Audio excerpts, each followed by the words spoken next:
Chris Almaderis, Tim Jackson, Laura Fergoso, the senior marketing VP. They've worked their backsides off trying to promote this game, both in social media and all over the newspapers, radio, and television. And here come the Express as they make a bid for their first win against Sacramento. Round Rock will line up with Nick Tanlew at third, Carlos Correa rehabbing from the Astros at short, Jack Mayfield at second base, and Taylor Jones at first. Left to right in that A-train outfield, Alex DeGote, Ronnie Dawson, and Chaz McCormick. Behind the plate, Jamie Ritchie, and on the mound, Rogelio Armenteros. Armenteros actually, Val, has pitched better in the big leagues than he has at AAA. For the Astros, in 5 appearances, 2 starts, 1-1 with a 4 ERA. Now his batting average against at AAA is .276. His whip is a very high 143. Big leagues, it's astounding. A .243 batting average against and a 122 whip. So go figure. So, sometimes they figure it out. It's a little difference. Lights are brighter. Focus is a little sharper. Let's hope he has that big league feeling tonight. Well, I certainly hope he does. 3:30 down both lines here at beautiful Dell Diamond. The power rallies measure out at 375. Bullpens located in both Round Rocks and left center field. 407 to left and right center, straight up 400. The deep green batter's eye, that's the equipment shed, housing Nick Rozdilski's crew, the men and materials that keep this ballpark in such pristine shape. A beautiful green grassy berm surrounds Dell Diamond, the 55-foot high Lyle Maxwell home run porch over the left field berm.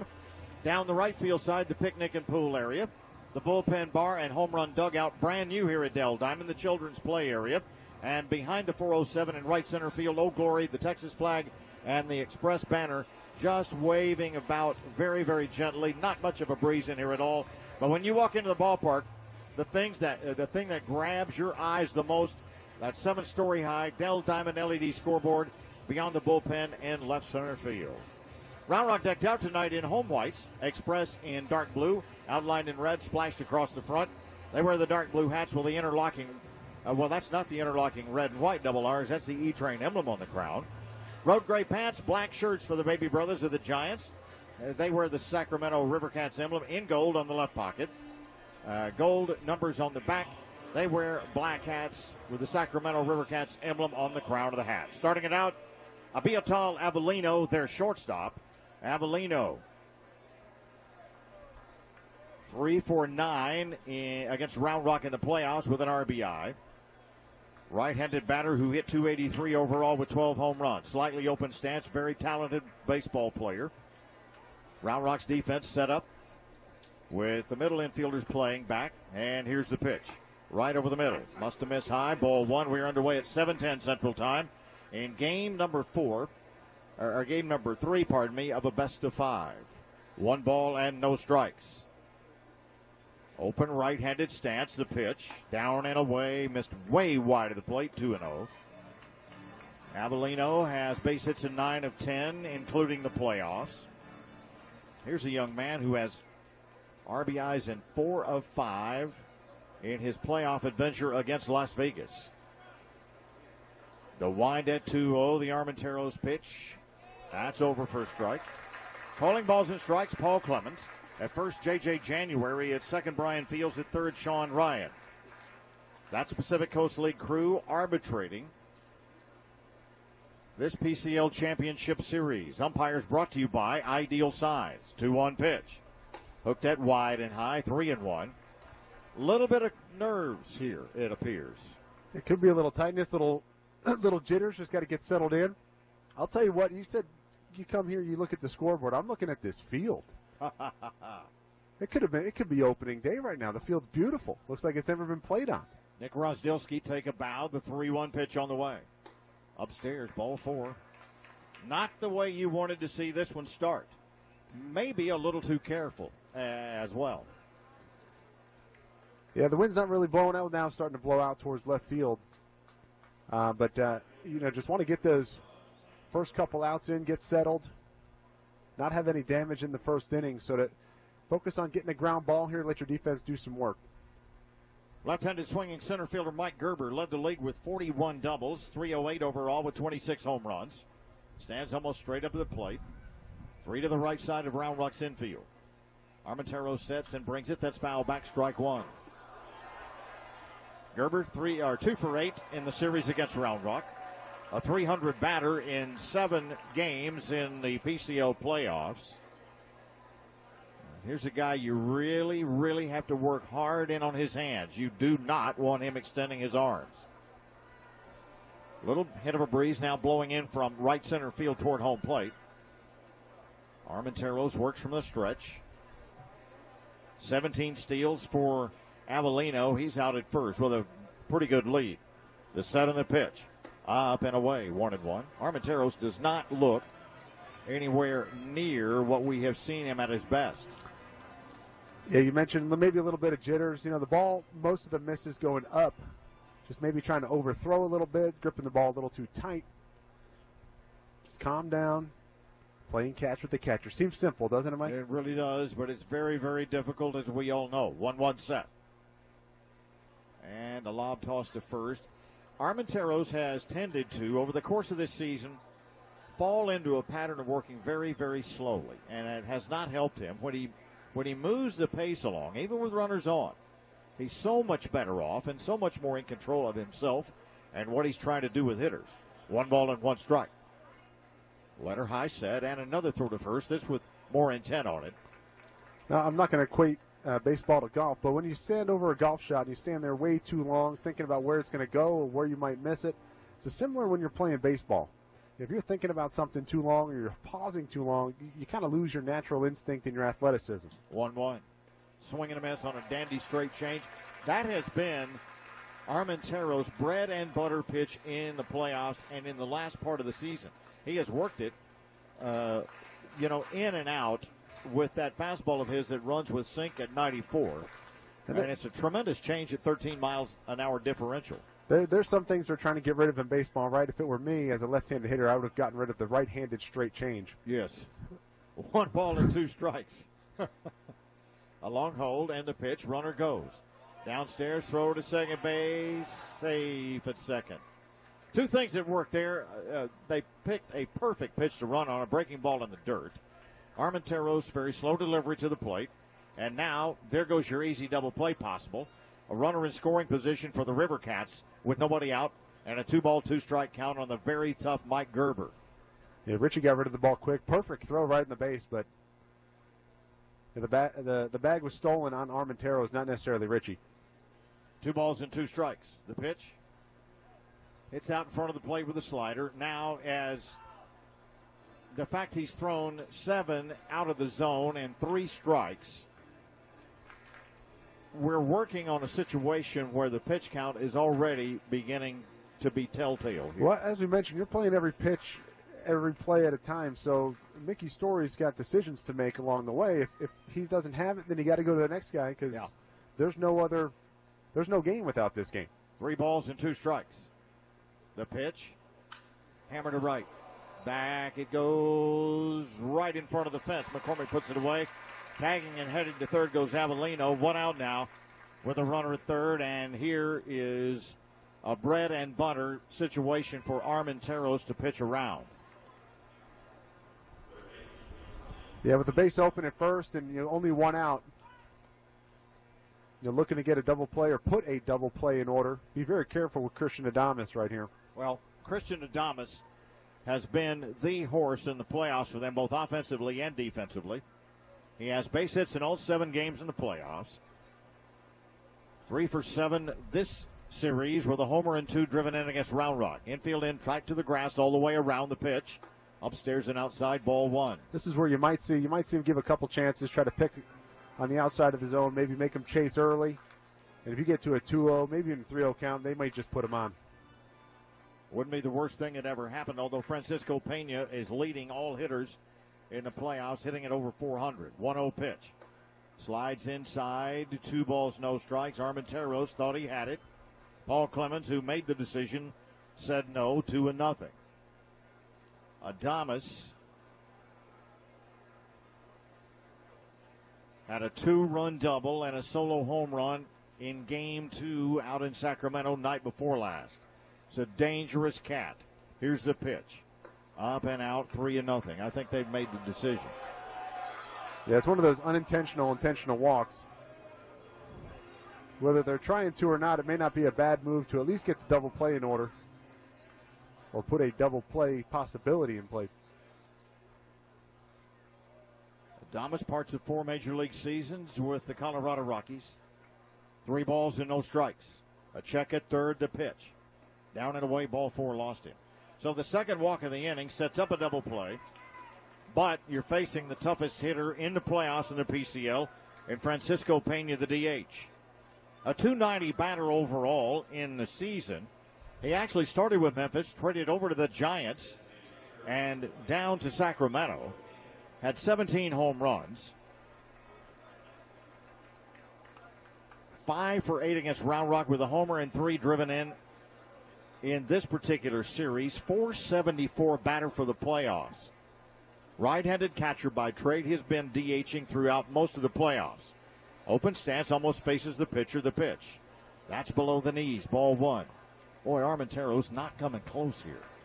Well, the difference is you still got to think, look, on 1 pitch away, as not ideal as this inning has started, still 1 pitch away, even if it's a dangerous hitter, make your pitch.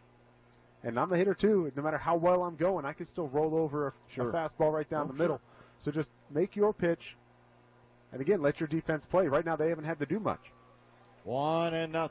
Double play depth E-Train infield. The set by Armenteros, the kick and pitch. Bang foul way down the right field side. Evens it up at 1-1. Now, when you leave it up over the middle of the plate, that's a different story. By the way, that's the 17th pitch with 1 out recorded.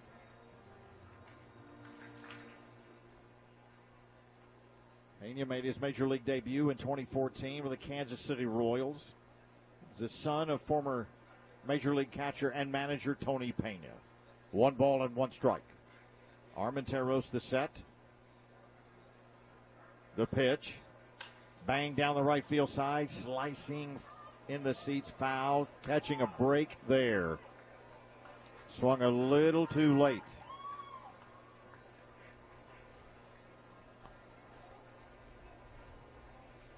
Armenteros has been through the wars in the Astros organization in the playoffs 3 straight years. A ball and 2 strikes. Down at third, Avellino. On at first, Adames. The set again. The pitch in the dirt, 2-2. See, it's a body language thing, too. He doesn't appear eager to grab the ball and come back and go to work. And maybe that's just his way, but we've seen him work more rapidly with much more success. 2 balls and 2 strikes. Again, a check at third. Outside target. The pitch.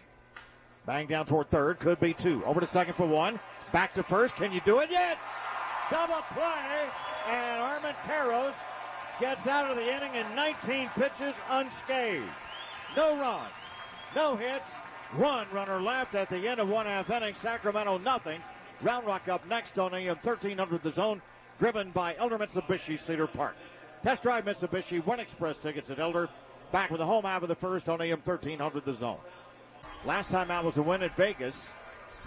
That was in the final game of that 5-game series. He won that final game. 5 shutout innings, 1 hit, 3 punch-outs, and 2 walks. So let's see how he does against Chas McCormick. McCormick has 2 home runs in the playoffs. Right-handed batter. Has made some spectacular defensive plays. The pitch. Right down Main, strike 1. He just has a habit of robbing home runs, doesn't he, Mike? He does, and if you saw that video clip out in Sacramento the other night, took one, went jumping up above the bullpen to bring it in. Right-handed batter with some pop. Novice pitch, down and away for a strike. Takes it to 0-2.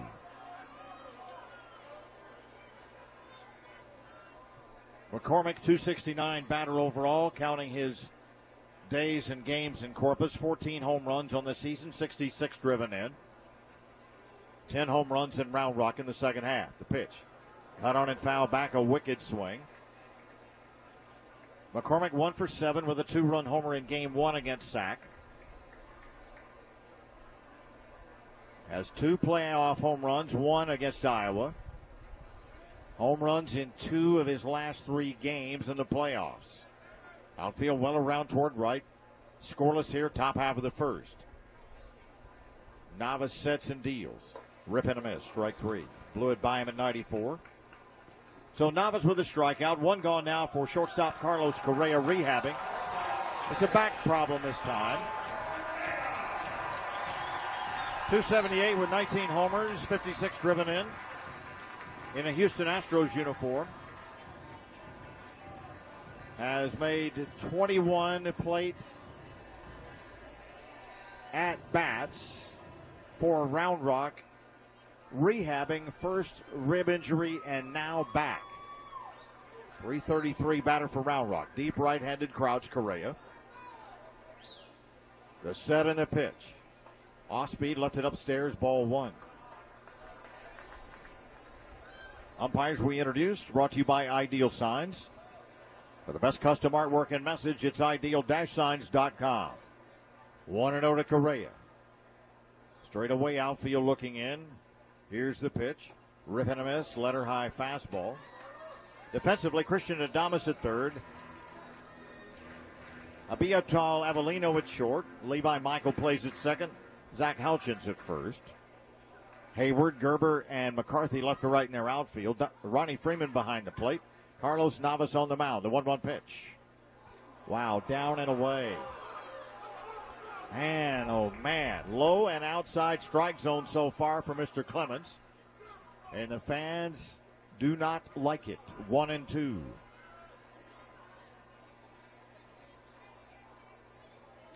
Navas, belt tie set, kicks, deals upstairs, 2-2. You know, when you think of Carlos Correa, you think of the 2017 season and his role as a very young player in that World Series win for Houston. It's crazy to think. You feel like he's been in the big leagues for a while. He's still a very young player. 2-2 pitch. Down and away, ball 3. Be careful. That was really, really close to a strike in the Clemens zone early. 3-2. Well, it gets you thinking. You think you know your strike zone. You've been playing this game long enough, and then all of a sudden somebody calls a strike that changes your brain function a little bit. Sure it does. Kind of gets you worried. 3-2 set. The pitch to Correa. Fouled it back. Shot it right in here over into the booth and out of the booth next to us. Woke him right up over there. 3-2. I think she had a heart attack real quick. Jack Mayfield waits on deck. Navas working slowly, now sets. Kicks and deals. Popped it up first base side. That'll make it into the seats as well. Look out below. Oh, it's on the roof. Boy, we're going to have a nice playoff crowd in here. Fans still arriving. Boy, our marketing department has done one whale of a job getting people out here. When I pulled in, Mike, there was a big line outside wrapping around to the parking lot. It was awesome to see. Trying to get those Craig Biggio rings. 3 balls and 2 strikes. The pitch, down and away, ball 4, lost it.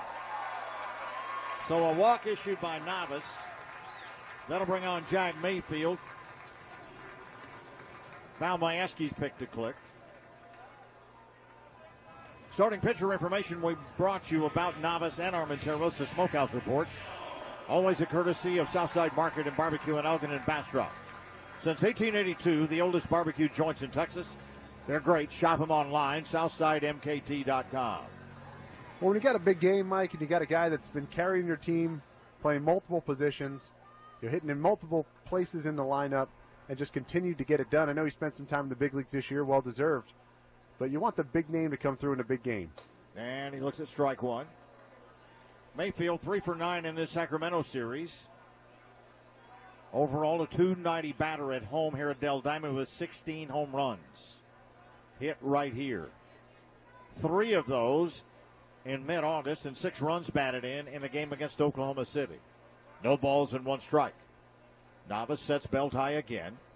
Kicks and deals again. That's inside for, wow.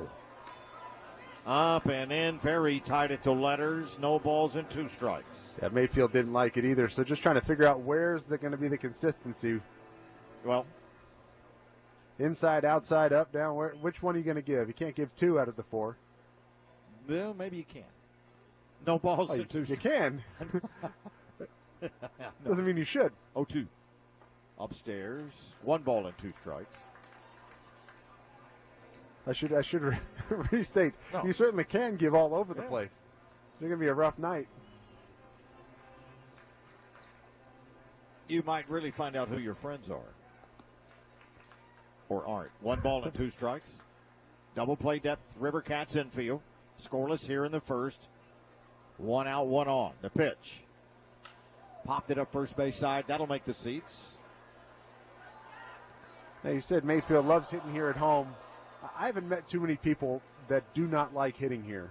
And going back to the playing days, I mean, we could have been on a road trip. I could have had a for road trip. You come back home here. This being not just because it's your home, but just here. For some reason, the ball looked better. It seemed like you were more comfortable. This was one of the best places to hit. Well, and you have a dynamic fan base here.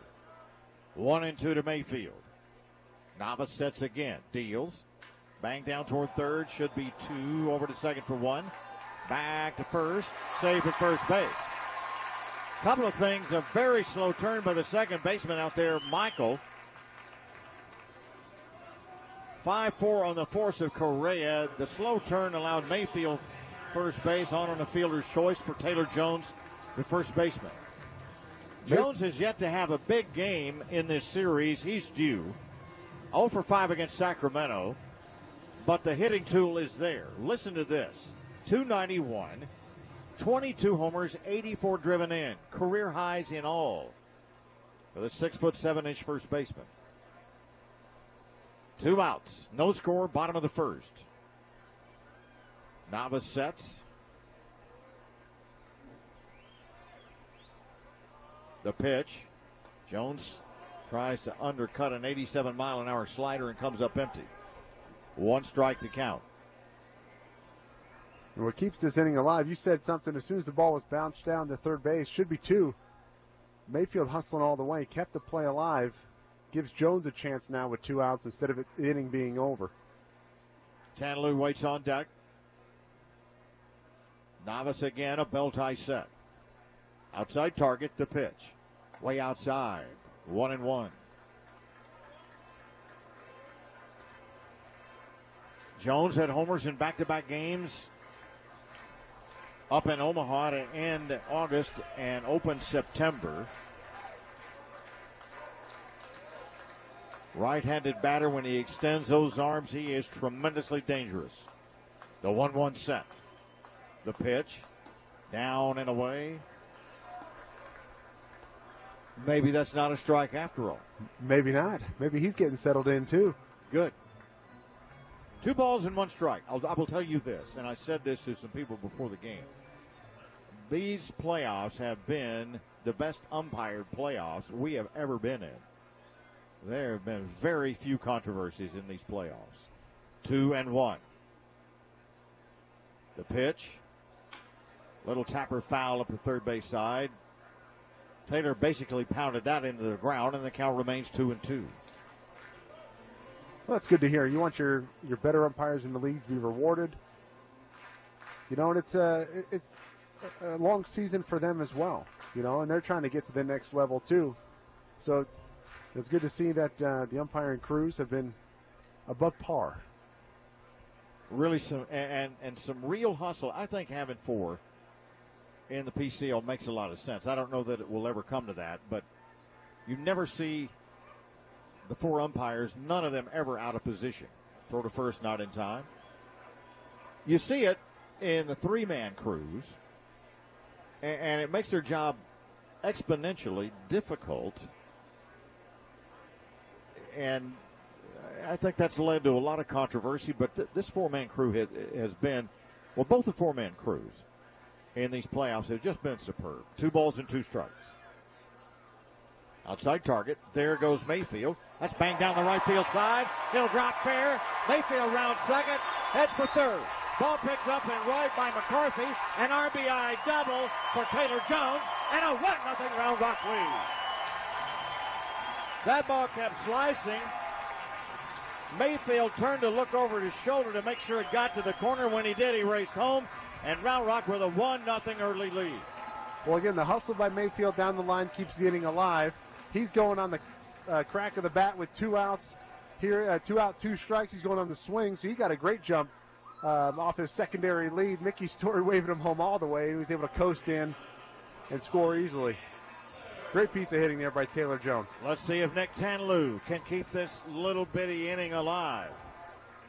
295 overall with a career-high 19 home runs. Has 3 doubles in the playoffs. 1 for 7 in this Sacramento series with 2 driven in. 293 batter at home. Right-handed matchup. 1-0 Round Rock first inning. Here's the pitch. Banged into left field. Racing in Hayward. He can't. Oh, the shortstop makes a dandy play. Avellino saved the day with an over-the-shoulder catch.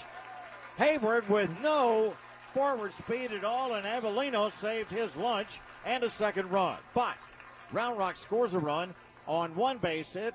They strand 1 at the end of 1. 1-0 E-Train on the Express Radio Network, driven by Elder Mitsubishi in Cedar Park. Mike Capps and Val Majewski alongside. This is where we normally interject. This is the point where a pitcher needs to pitch to shut down inning. Right, we preach that at every single level. So you go out, your team goes out and gets you the lead or scores some runs, get them back in the dugout, put up a 0, get them back in, keep the momentum on your side. Joe McCarthy's 2 for 8 in this playoff, left-handed hitting outfielder. Here's the pitch. Off the outside, ball 1. I will say this. Sacramento's manager, Dave Brundage, has done a good job with his team. They took 11 of his players in August, the San Francisco Giants did. What he's built from a bunch of players coming up from Double-A, including McCarthy, that's down and in ball 2. They play pretty well. You beat Vegas and win 3 games out in Vegas in the playoffs at not only at altitude, but at desert altitude. You've done a pretty good job. 2 balls and no strikes. Pitch to McCarthy, down and in, ball 3. Yeah, the job of a AAA manager, especially when you're getting into the playoffs, extremely difficult because it means you have a good team, which probably means you have some good players on your team, which are desirable for the big league club in September. So your playoff team may not resemble your regular season team that made the playoffs. 3-0 pitch, over for a strike. Now let's see if Armenteros, who's thrown 16 pitches, 8 for strikes, can come back in this at bat. Well, you know, you and I have talked about this for years, both in your playing years and in your years on radio with me. 3-1 pitch. Off and away, ball 4. So a leadoff walk starts the second inning, the same as it did the first. That's 3 walks now given up by Armenteros. And that'll bring on the first baseman, Zach Houchins. And it is this. This is the most difficult level for any manager to win at. I'm convinced of it. Well, it's true because the second the big league team needs somebody, they're coming to you. Yep. You know, the shuffling that goes on, the transactions that you have throughout the year are more than any minor league affiliate. You know, Double-A, Single-A, you know, high, low. You're going to have more transactions just by the nature of this league. Pitch to Houchins is over for a strike. Well, for instance, just to compare numbers here, Round Rock this year had 215 transactions, players back and forth. You will not believe Sacramento's. No balls and 1 strike. A double play depth E-Train infield. 1-0 Round Rock second inning. That's in the dirt. 316 transactions for the River Cats. Well, the goal, again, of each organization is to win at the big league level. So you pull from the minor leagues when your big league level team needs help, needs assistance, needs a fill-in, a spot starter, etc. So AAA becomes kind of the up and down part of it. 1 ball and 1 strike. The pitch to Houchins. Bangs it into left field, a base hit. So the first hit given up by Armenteros. Runners at first and second. Now Armenteros at some point has to dial it in here. And they're going to have to decide whether or not to get somebody up. If he's just not feeling it, it's not the time for you to just let him play it out and feel it out for 4 or 5 innings. You get somebody in there that can do it. So hopefully he turns it around right here, realizes he's just a ground ball away from 2 outs like he was in the first inning. Jason Hayward's baby brother Jacob stands in, right-handed batter, the left fielder. 2 aboard and nobody out, 1-0 Round Rock. The pitch, right down Main, strike 1. Hayward hit .211 in AA and AAA, 11 homers, 47 runs batted in, but 125 games of the 127 he played were in AA, which goes back to what we were talking about. Pumps that bat up and down almost violently. The 0-1, down and away. It bounces right back out toward the mound, off the chest protector of Jamie Ritchie. 1-1. Good job by Ritchie keeping that in front. But you're going to have a guy like Hayward, very, very limited, almost non-existent AAA experience here now in the AAA Championship Series, getting a start. So it's just, you don't know what kind of team you're going to come to the finals with. That's right. And to show you the opening day roster and to show you today's roster for Round Rock, you know, there's probably 11 guys or 12 guys still remaining, maybe 13. Well, you got trades, guys that are part of package deals. Yep. Like we've seen the Astros make some big trades around the deadline, involve some big-time minor league players of theirs. Sir. 1 ball and 1 strike. 2 aboard, nobody out. 1-0 Round Rock, second inning. That's bounded down toward third. Over to second for 1. Can you turn 2? Yes! 2 double plays in as many innings. Runner moves to third with 2 out. And that'll bring on Ronnie Freeman, the catcher. Well, as long as Round Rock continues to play this kind of defense, I feel pretty good about Armentero's chances. Well, as long as he realizes, look, these guys are not really smoking the ball off me. I'm my own worst enemy now, not throwing strikes. So maybe I should throw some more strikes. Hey, hey. I mean, I'll be here all night. Well, yeah. And we're going to lock the door if you try to get out. Freeman, a right-handed batter. 295 in 43 games over the course of the season. Deep right-handed crouch, the pitch. Breaking ball bounded foul, third base side, strike 1. Ronnie Freeman, 1 for 7 against Round Rock in the playoffs. He's hitting at .240. 5th round draft pick by the Oakland A's in 2012 out of Kennesaw State. Now he, as a junior at Kennesaw, right before he was drafted, had a 42-game hitting streak. I don't care if you are, here's the pitch, right down the middle, strike 2 to Freeman. I don't care if you are in a league of people who are my age and older, and you're 25 years old and you're hitting against us, you hitting 42 straight games, that's still a... Oh, there's a lot of skill and luck that has to happen to go that long in a hitting streak, that deep into a hitting streak. And his pitchers really like to throw to Ronnie Freeman. The pitch in the dirt, nice backhanded stab by Jamie Ritchie, and they really, Round Rock's pitchers really love to throw to Ritchie. I know we talked about baseball history and all that stuff. I mean, the Joe DiMaggio streak, Robin Ventura streak from college. Yep. You know, all these things that have happened. And it's almost like mythical to think that somebody can get a hit in that many straight games. It's craziness. A ball and 2 strikes. Tying run at third, 2 out. Armenteros checks third, deals 1-2.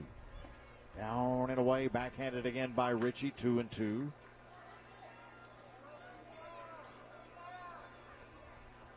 Speaking of that, do we have some good playoff dates in baseball history coming our way? Oh, no. I wasn't particularly looking for playoffs, and, you... Well, no, I'm saying for, the playoff, it's not playoffs in the big leagues at this point, but you know what I mean. Yeah. Well, we'll check. 2 balls and 2 strikes. The pitch in the dirt outside, 3-2. You do not want to let this runner score from third. Well, Richie doing a good job of keeping the ball in front. Working hard back there. Armentero's, spiking some balls, 55, 56 feet, making it really difficult for Jamie Ritchie back there. This will be the 37th pitch he's thrown in the game, and he's not through. 2 innings yet. 3 balls and 2 strikes to the 8th hitter in the lineup, the catcher, Ronnie Freeman, who backs out just as Armenteros approaches the rubber. We're beginning high sky time of the evening here at Dell Diamond. The set, payoff, upstairs, ball 4, lost him. The 4th walk. Now, Levi Michael in the 9th spot is probably the most dangerous 9-hole hitter you'll see outside of how Ronnie Dawson has progressed through the playoffs. Michael not hitting that well overall in the playoffs, 130, but he had a home run at Sacramento against Round Rock that turned out to be very critical in game 1 of that series. In fact, his home run led off what turned out to be a 3-run inning, and that propelled them all the way to an 8-7 win in game 1. So here we are, runners at the corners for Michael, a right-handed batter. And let's see if Armenteros can bear down and get this guy. 1-0 E-Train. The set and the pitch. Must have missed low, ball 1.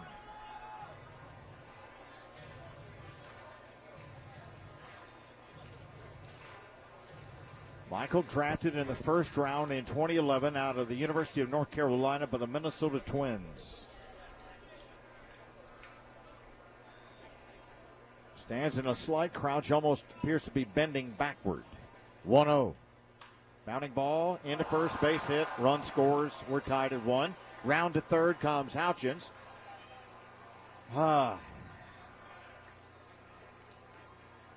So, we're just talking about Levi Michael in this 9-hole, and he banged one in for an RBI. His second run batted in, and again, Armenteros really is in the midst of a struggle. Not hit particularly hard. You just got Taylor Jones holding the runner on at first. Barely out of his reach. If he's, nobody on first, he's got a decent shot at that baseball. But, walks will kill you in all aspects of this. Abiatal Avellino walked and stole a base, ended up at third and a scoreless first. He has runners at the corners and 2 out. The pitch. Squares to bunt and misses it. Strike 1. You're a guy like Avellino, you run like a deer. Now, he's tried about 4 bunt attempts during this series and has missed every one. I do not understand how a National League player who profiles as a bench player in the big leagues has not mastered that art. Maybe it's just not the time of the century for that to be going on, but, man. It's lost. I don't know if they practice it as much as they used to. 0-1 pitch. Foul that back to the top of the screen. Strike 2. And I say they used to. I mean, we used to have our base running or outfield and bunting coordinator, whatever. The bunting always went with either the base running coach or the outfield coach sometimes. And we'd have early bunt practice, and they'd set the machine up, and you'd have to bunt so many in a row in the different spots. We used to do that before batting practice as well. Not anymore. No balls and 2 strikes.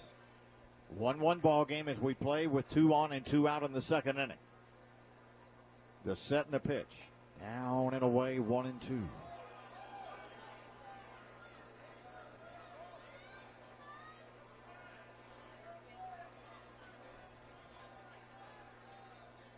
A run on a hit, Round Rock. A run on 2 hits, River Cats. Outfield, 6 strides around toward right. 1-2 pitch. In the dirt. 2 balls and 2 strikes.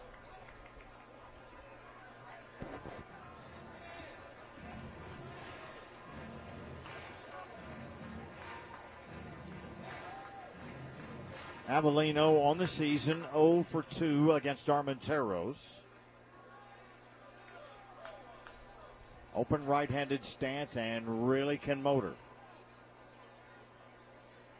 The pitch. Did he go with the hands? All the way through. 3 balls and 2 strikes. Sacramento catching a huge break there. Yeah, they got one there, Mike. I know being a judgment call, you got to make the best judgment you can, but in our opinion, both of ours looked like he went. Payoff. Popped it into center field. In comes Dawson. That ball's going to fall. Ronnie Dawson didn't run for it. 1 run is in. It's 2-1 now. Dawson didn't see the baseball. What the heck was going on? Just a lazy fly ball that should have been handled easily. Degody got a bad jump on it, but it was a center fielder's ball all the way. It appeared, didn't you think so? I agree, Mike. Just we mentioned the high sky time of the night. Dawson didn't get much of a jump and didn't even go after it as once it was in the air, but he didn't make it appear like he didn't see it. Wasn't waving his hands or kind of showing any frustration like he couldn't see the baseball. Smokes. 2-1 Sacramento. And that'll bring on Mike Gerber, their best hitter. 3 to the right side of the infield. The pitch. Up and out, ball 1. Armenteros now has thrown 46 pitches. I'm very surprised they don't have anybody warming up in the pen.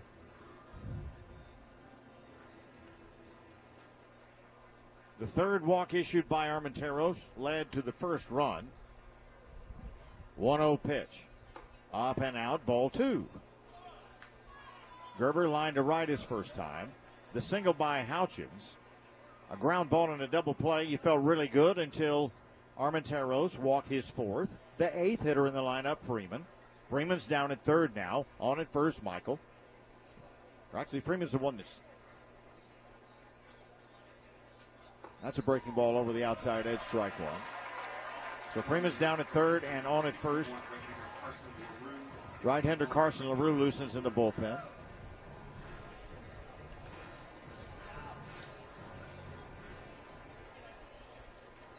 Freeman eliminated.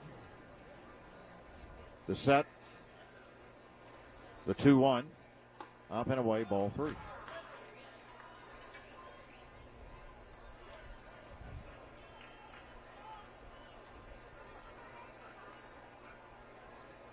Now, you got to work to disallow a bigger inning. This is damage control. Well, the damage was controlled, and again, the 2-out walks will kill you. Leadoff walks, 2-out walks. He's been fortunate with 2 double plays. 3-1. Popped into left field. Now let's see if Degody sees that one. He has it in the radar and makes the grab for the out. Mercifully, the side's retired in the second inning. 2 runs on a total of 3 base hits and 2 left. 1.5 done. 2-1 Sacramento over Round Rock on the Express Radio Network. It's a legacy, and it's why only the best barley and locally sourced ingredients are used to make Budweiser. Budweiser is proudly raised across America. This Bud's from our barley farmers. This Bud's for you. Enjoy responsibly. Budweiser Beer, Anheuser-Busch, St. Louis, Missouri. This is Round Rock Express Baseball on AM 1300 The Zone. 7 hitters came to the plate for Sacramento in that second inning. 2 scored on 3 hits. Fortunately, Round Rock had a double play ball in the midst of that. That really took a lot of the sting out of that 2-run inning. And here we go. Drew Ferguson, Alex Degody, and Jamie Ritchie to face Carlos Navas, who gave up a run on 1 base hit in the first. Ferguson's had a good playoff as he swings and hammers it deep to left. Back it goes. That ball's way up and way gone. Carlos Navas ambushed by Drew Ferguson. We started all over at 2 apiece. You talk about a guy looking for a fastball, got it and hammered it. 3rd home run of the series for Ferguson. Drew Ferguson take a bow. He stole my thunder. Didn't even have a chance to say anything before the inning started. But you want to get that run back, tie the game back up, even the score. Before we can even get it out, the game is tied. Solo shot by Drew Ferguson. That was awesome. Alex Degody's had a whale of a playoff. 8 hits in the playoff. 364 batting average for the playoffs with a .516 on base percentage. 1 for 5 with a run batted in against the River Cats. Open right-handed stance. Navas sets the pitch. Breaking ball settling in for a strike. Saying hello to Martin Karen Goodman, who have us tuned in here in section 117. Caroline Mills has us tuned in from Allen, Texas. We love hearing from Caroline. Daryl Franz, our buddy down in San Antonio, risking life and limb everywhere he goes, wearing his Express jersey. Here's the 0-1. That dropped over the outside edge for a strike. Sweetheart Karen, stepson Bryce, daughter Carly, and the whole Caps Phillips crew out here at the ballpark en masse tonight. Kathy Jewett here in section 116, listening in. 2 strikes to Degody as Navas comes set. The pitch. Fouled it back to stay alive at 0-2. Degody's had a whale of a season. Listen to these numbers. Career highs. 15 homers, 70 driven in. Was creeping up on the 900 OPS mark.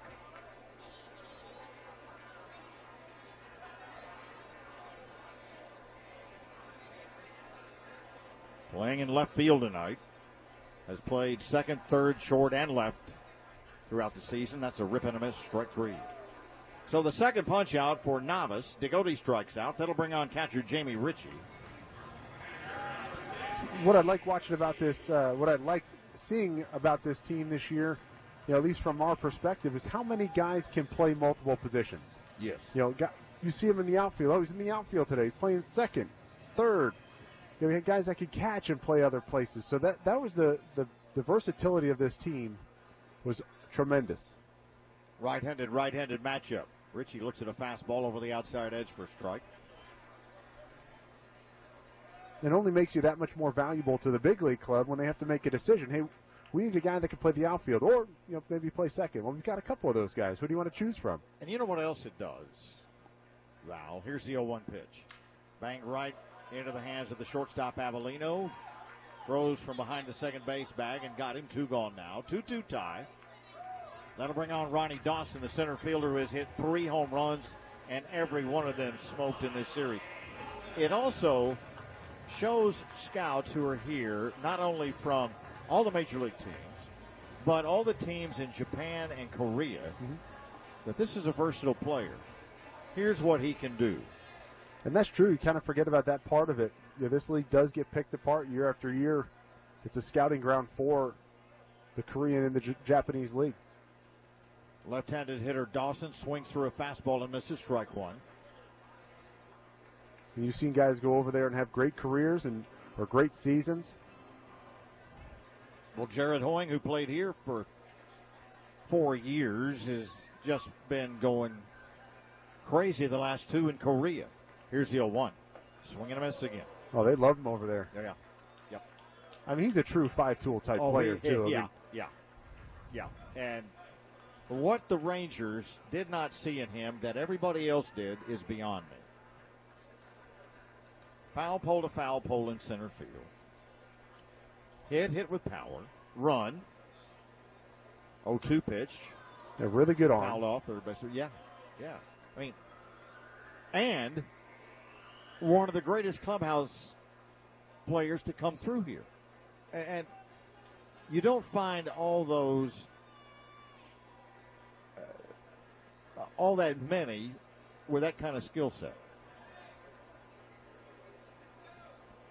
0-2 coming up to Dawson. Here it is. Up and away. And I could always say great things about Hoying, but just to have a good minor league career, but to spend 4 years in AAA, kind of be roadblocked a little bit. Yeah. Great to see he got an opportunity somewhere, albeit not here in the States, but in the major leagues there at the Korean level. 1-2 to Dawson. Navas pitch outside. 2 balls, 2 strikes.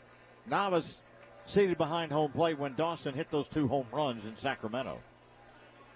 And he didn't get cheated. I saw the highlights of him. The bomb he hit to right center. It seemed like it went as high as it went far. Yeah. 2-2 set to pitch. Fouled it back to stay alive. Fans, we're broadcasting from the Snyder team at Fairway Independent Mortgage booth here at Dell Diamond. Let Dudley Snyder help make a home loan as easy as possible. Karen and I swear by him. Snyder team says it's not about the loans, it's about the people we help. 512-258-0446. Dudley Snyder. Snyder team at Fairway Independent Mortgage. 2 balls, 2 strikes. Navas sets again at the belt. Kicks. Swing and a miss. Strike 3. Got him. So the third strikeout for Novice ends the inning for Round Rock. They tie it. A run on a hit, the Drew Ferguson bomb into the berm in left field, and none left. 2 in the books here at Dell Diamond. Sacramento 2, Round Rock 2 on the Express Radio Network. It's driven by Elder Mitsubishi, Cedar Park. Rogelio Armenteros has given him 2 runs on 3 hits, has walked 3. And we'll start it out with Christian Adames, Francisco Pena, and Joe McCarthy. Middle third, or actually 3, 4, and 5. Here's the pitch. And blisters the outside edge at 90. Strike 1 to Adames. Adames drew a 1-out walk. The second on the night by Armenteros back in the first. 3 to the right side of Round Rock's outfield. A wind up and Armenteros pitch. A breaking ball foul back. Takes it to 0-2. Such a gorgeous evening. We had great weather for those 2 days out in Sacramento, but that's like saying, I woke up this morning.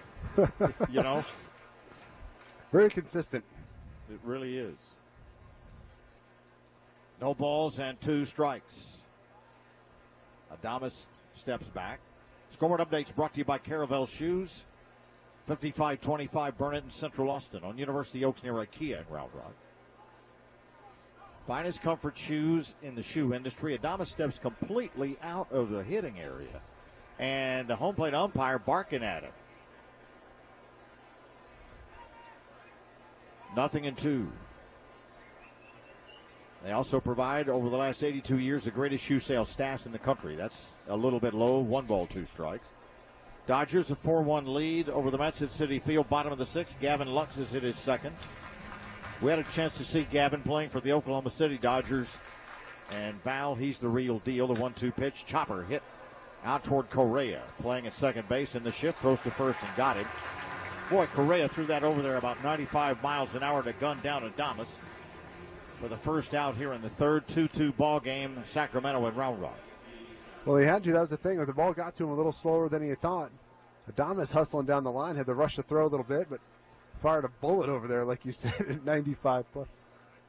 I like the fact that they can measure that stuff now on Isn't that amazing? on TV. You almost wish you could have seen it back in the day with guys like, Sean Dunston, Ken Kevin, or just some of the fireballers across the diamond. Slider spins over the outside edge for a strike to Pena. Didn't like the call. A's trail the Rangers in Arlington, 4-3, top of the third. Shin-Soo Choo has hit his 22nd. Ronald Guzman has driven in a run. And Danny Santana continues to kill it for the Rangers. That's a little bloop shot out into center field. A leaping try by Mayfield. Timed his jump, but it got just past it. So Pena with another base hit. 4 now off of Armenteros, and that'll bring on Joe McCarthy, who walked and scored 1 of their 2 in the second inning. Broken bat chip shot, landing softly on the green right there. Mayfield, heck of an effort. I thought he would have landed on his shoulder, separated his shoulder or something, but heck of a dive, heck of a try. Knocked the wind out of himself, and Carlos Correa making sure he's okay. 3 to the right side of the infield again as Joe McCarthy stands in. McCarthy had a rough go with the bat at Double-A. Here's the pitch. Serves it out into left field, beats the shift. So back-to-back, 1-out singles have it going for the River Cats here. And that's 5 hits given up by Armenteros. And there's activity in Round Rock's bullpen again. Astros a 1-0 lead, middle of the third in Kansas City over the Royals on Jose Altuve's solo home run, his 28th. 28 for Altuve. How about that? And how much time has he spent on the IL this year? A bunch. I know. Double play depth around Rock infield. They've already turned 2 on the night. Zach Houchins, right-handed hitting first baseman, standing almost straight up and looks at strike 1. Yankees a 5-4 lead over the Blue Jays, bottom of the 5th, but plenty of time for the Blue Jays to stage a comeback in that game. Twins and Indians tied at 2 in Cleveland in the middle of a rain delay.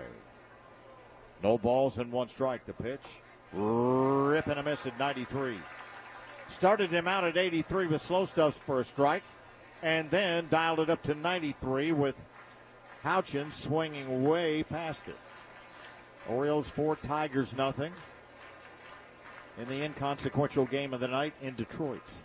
That's not very nice of me to say, is it? But it's true. That's a lot of guys at AAA guys auditioning for next year is what it is. 0-2 pitch. Upstairs just a bit. It may not be nice, but it's the truth. At this point of the year, some teams are just, and the Orioles knew going into this year it was going to be a very difficult and long season. But you got to remember they have the former assistant GM from the Astros there as their trail boss. And it won't be long. 1 ball and 2 strikes. The pitch. Hammered foul out of the ballpark first base side. That's the 61st pitch served up by Armenteros. We have 1 out in the 3rd. More from the scoreboard updates. Brought to you by Caravel Shoes coming up later.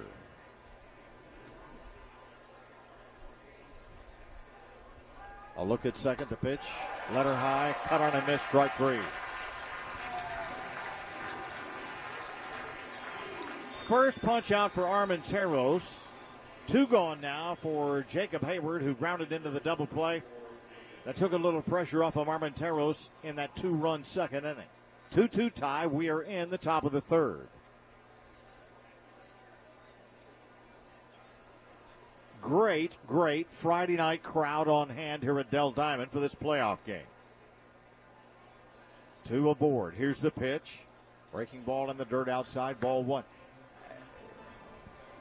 Not to second guess, but Armenteros has that fastball working very well, especially when he uses it up in the zone. It's a swinging strike almost every time he's thrown it.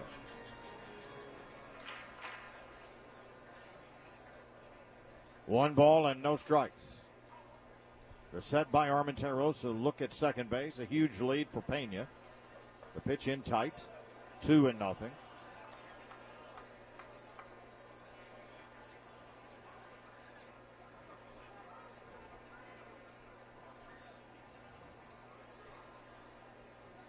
Right-hander Carson LaRue had been up and throwing. He stopped now. 2 balls and no strikes. Armenteros deals. It gets away, and runners move up to second and third. I'm not sure that Richie wasn't crossed up on that. Yeah, of all the great blocks he's made so far, that seemed like it was the most catchable. Little miscommunication between him and Armenteros. Called a wild pitch. Runners at second and third now. And a 3-0 pitch coming up to Hayward. So critical for him to come back and get Hayward here.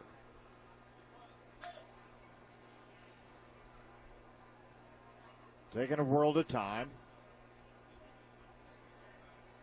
Finally, Armenteros comes set and time called as Hayward backs out.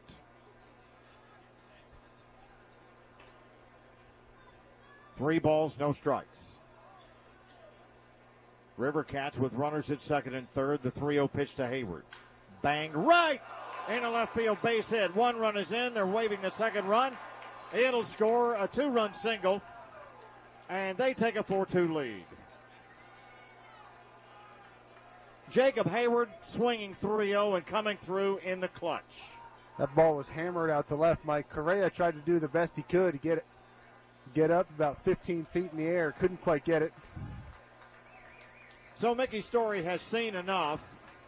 That'll be the end of the road for Rogelio Armenteros. Call to the bullpen brought to you by our friends at True West Credit Union. 4 Austin area locations. Let True West take care of all your banking needs. Check them out online at True West, TRUWEST.org today, or stop by any of the branch locations. Back to tell you about right-hander Carson LaRue next on the Express Radio Network. Round Rock Express is proud to be partnered with eBay. eBay's social and community involvement is legendary, and eBay prides itself on bringing communities together. Not only is eBay helping Central Texas with events such as food drives and volunteer services, but eBay is consistently ranked as one of the top places to work in Austin. Find your next job at ebay.com/careers, or join our community of nearly 200 million users all across the world and buy or sell today. eBay.com. Simple, trusted, personal. Hey Round Rock fans, are you enjoying the game at the Dell Diamond today? Here's just one more reason why you should be. The $100,000 Don't Quit Your Daydream sweepstakes from Wyndham.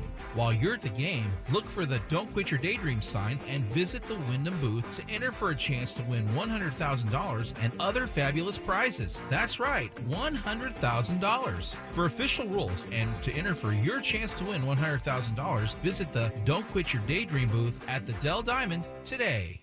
You're listening to Round Rock Express Baseball on AM 1300 The Zone. Right-hander Carson LaRue makes his first playoff appearance. LaRue 6'1", 175, 23 years old from Dewey, Oklahoma. Over the course of this season, his last two starts were pretty spectacular for Carson. He struggled early.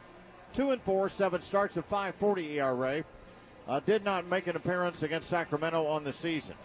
Book not shut yet on Rogelio Armenteros. Goes 2 2/3. 4 runs on 6 hits surrendered, a strikeout and 3 walks. Leaves on the hook for the loss and leaves Round Rock in a lurch here, down by 2. Yeah, control issues, early for Armenteros. Got out of him with a couple double plays. Still a little damage there in the early innings, but the control was the issue, and I think the pace of play was an issue too. No doubt. That has been an issue with him off and on all year long, and it came back to haunt him here in his second playoff start. It was the same thing up in Iowa. Nothing changed from start to start for Armenteros, and now Round Rock down by 2, and we're only in the third. Just always a disheartening feeling, right? You get the lead, you lose, you tie it. Now you got to put up those shutout innings. Get your offense back in the dugout. Ronnie Freeman, the catcher. The first pitch by LaRue. Bounded foul, third base side, strike 1. Freeman drew the 4th walk issued by Armenteros back in the second inning.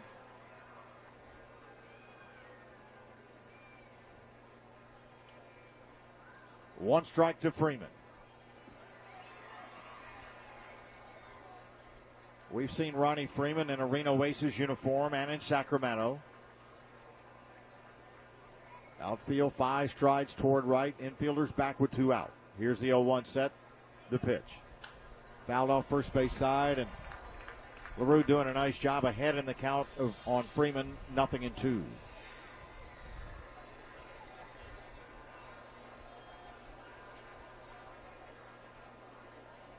Lots of innings, lots of at-bats, lots of baseball left to make up these 2 runs, but so disheartening here, as Val just said early, to have them put up 4 runs in the fashion they put them up in.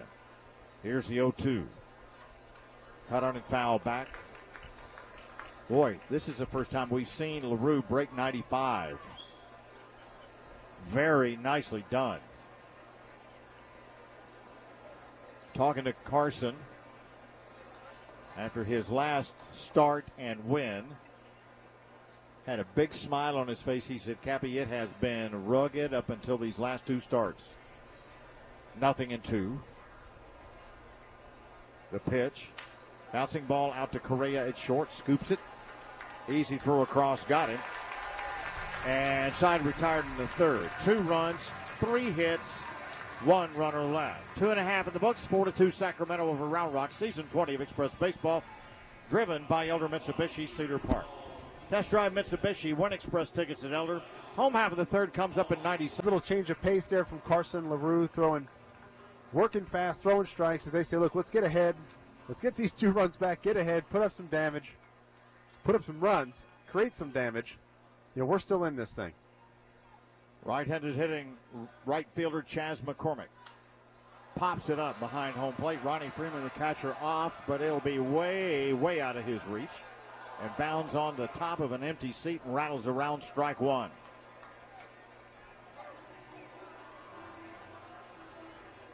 And if it's going to be that kind of ping-pong game, back and forth, it's going to be an interesting third game of this championship series, but the Express have been fighting all year. They'll continue to fight tonight. Just need to get those shutdown innings. Keep them in it. 1 strike to McCormick. Straight up outfield looking in. The bell tie set. Novice pitch. Fouled off.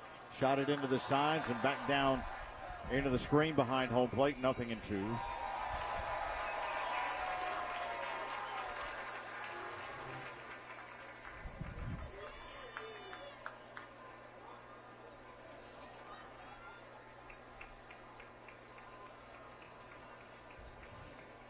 set again. 0-2. Up and in. Final line on Express starter Julio Armenteros. 2.2 innings, 6 hits, 4 runs, all earned, 4 walks. A ball and 2 strikes to Chaz McCormick. Struck out his first time. 6 total pitches. The set by Novice again to an outside target. That's down and away. Wow. That pitch in the first inning was a strike 4 different times. 2 balls and 2 strikes. But it's not now, and that's what's most important. 2-2 to McCormick. Straightaway outfield looking in. The pitch on the way. Fouled off. A good at bat for Chaz here.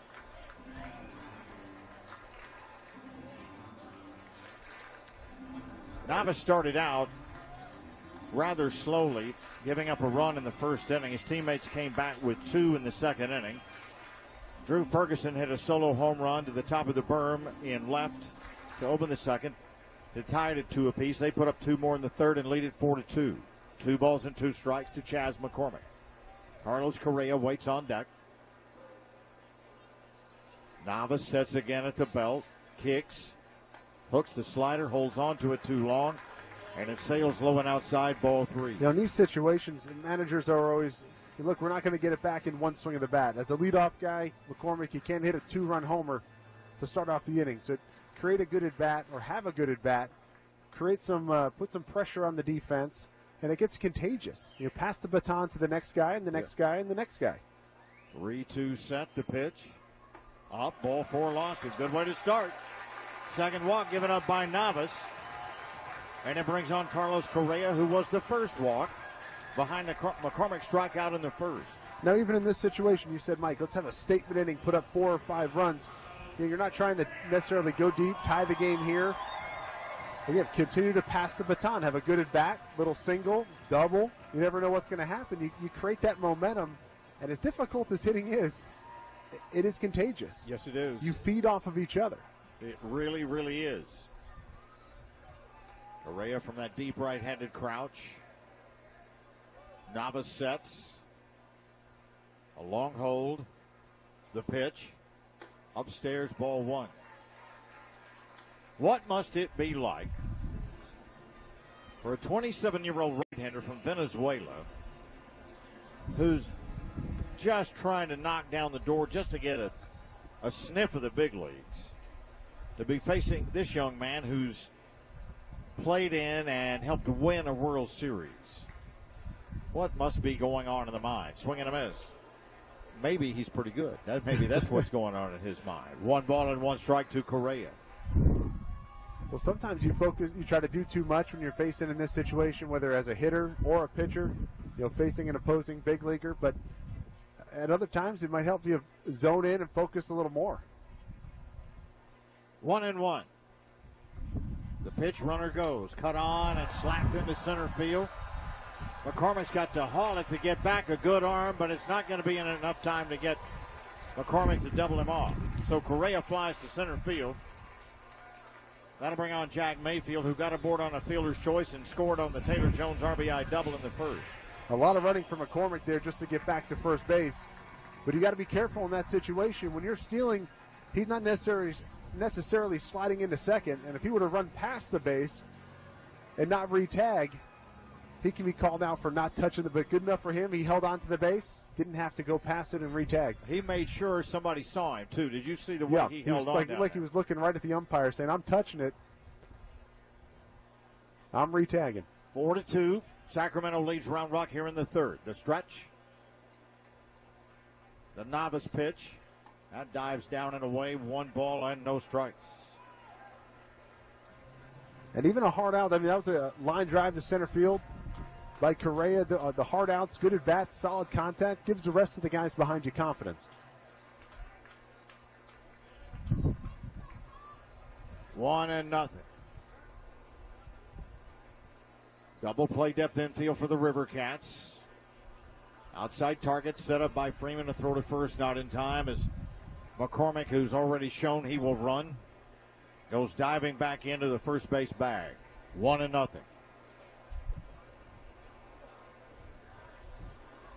Breeze blowing in from right center field and swirling through the ballpark. That's what you're picking up on the field microphone. 1-0. An aggressive lead for McCormick at first. The pitch over the middle belt high, evens it to Mayfield at 1-1.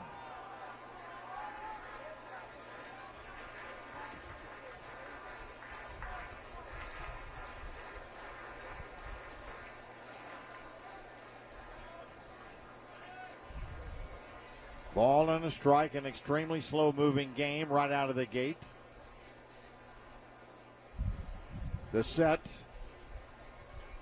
That one dives away from the plate and low, 2-1.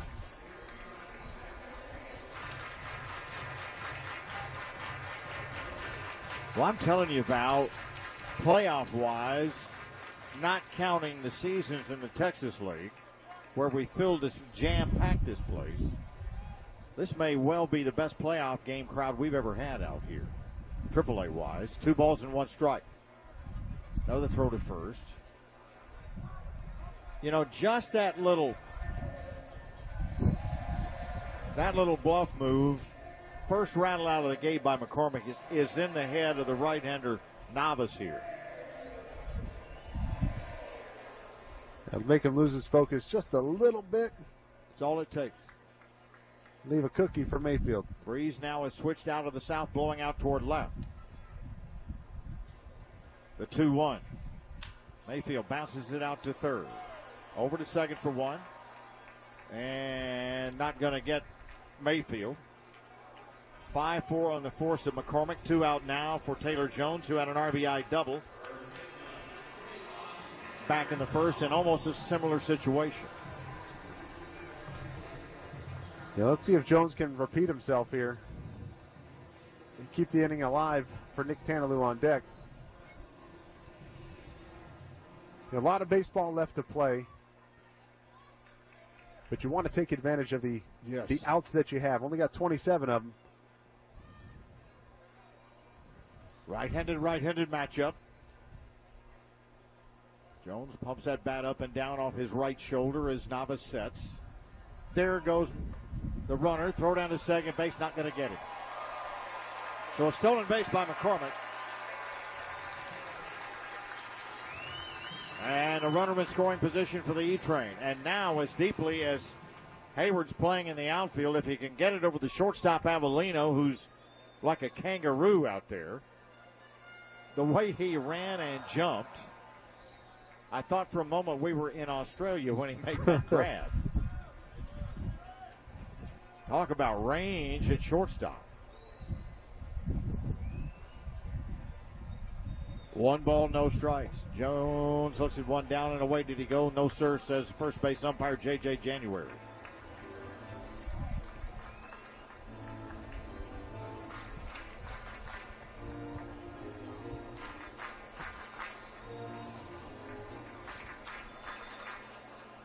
Navas has gone into a little slower working atmosphere here. The 2-0 set. The pitch to Jones. In the dirt, smothered by Ronnie Freeman, the catcher. 3 balls, no strikes to Jones. That wind really kicking up toward left out of the south. Those are the strong southerly Gulf breezes we normally get midsummer here. Yeah, that's how this park normally plays. It's great for right-handers. Get it up in the jet stream, out towards the home run porch. 3-0. Navas delivers. On the outside edge, strike 1.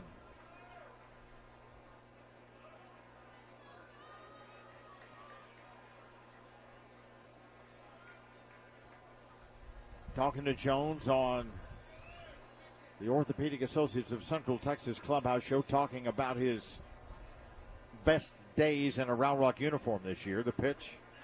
High drive deep to left center field. That ball's launched toward the scoreboard. It is way up and gone. Taylor Jones. His first home run in the playoffs, a 2-run blast over the Round Rock bullpen. We started all over at 4. Taylor Jones, take a bow. I thought about saying it before the pitch, Mike, but this is the time now with 2 outs and a 3-0, 3-1 count. Took the 3-0 pitch. You're looking to lift and separate. And Taylor Jones did just that. Boy, did he hammer that or what? Now, that was a no-doubter onto the berm over the Round Rock Express bullpen. And I just started the discussion about his favorite days in a Round Rock uniform. This may turn out to be one. Absolutely. RBI double in the first. 2-run homer now in the bottom of the third. And let's see if Nick Tanlou can keep the 2-out party going. Tanlou popped to deep short, actually short left field. Back in the first. Navas pitched to him. Outside, ball 1. Boy, that caused a stir in the stands, didn't it? You can hear the buzz still working. Yeah, the hat being passed around. This is a good time to hit him. You got a big crowd in a Friday night playoff game. 1-0. Beltai set. Navas delivers. That caught the outside edge and takes the count to 1-1. A good pitch. I know we talked about the edge earlier in the game. That's not a pitch Tanaloo's going to do anything with. No. Really good pitch by Navas. Travis Driscoll used to call that a pitcher's pitch. Yeah, you're not doing anything with it. Straight up outfield looking in, the set. Next pitch. That's served foul over the first base side roof and signs. 1-2 to Tanaloo. And it was the exact same pitch. That's exactly what you're going to do with it. That's your only shot.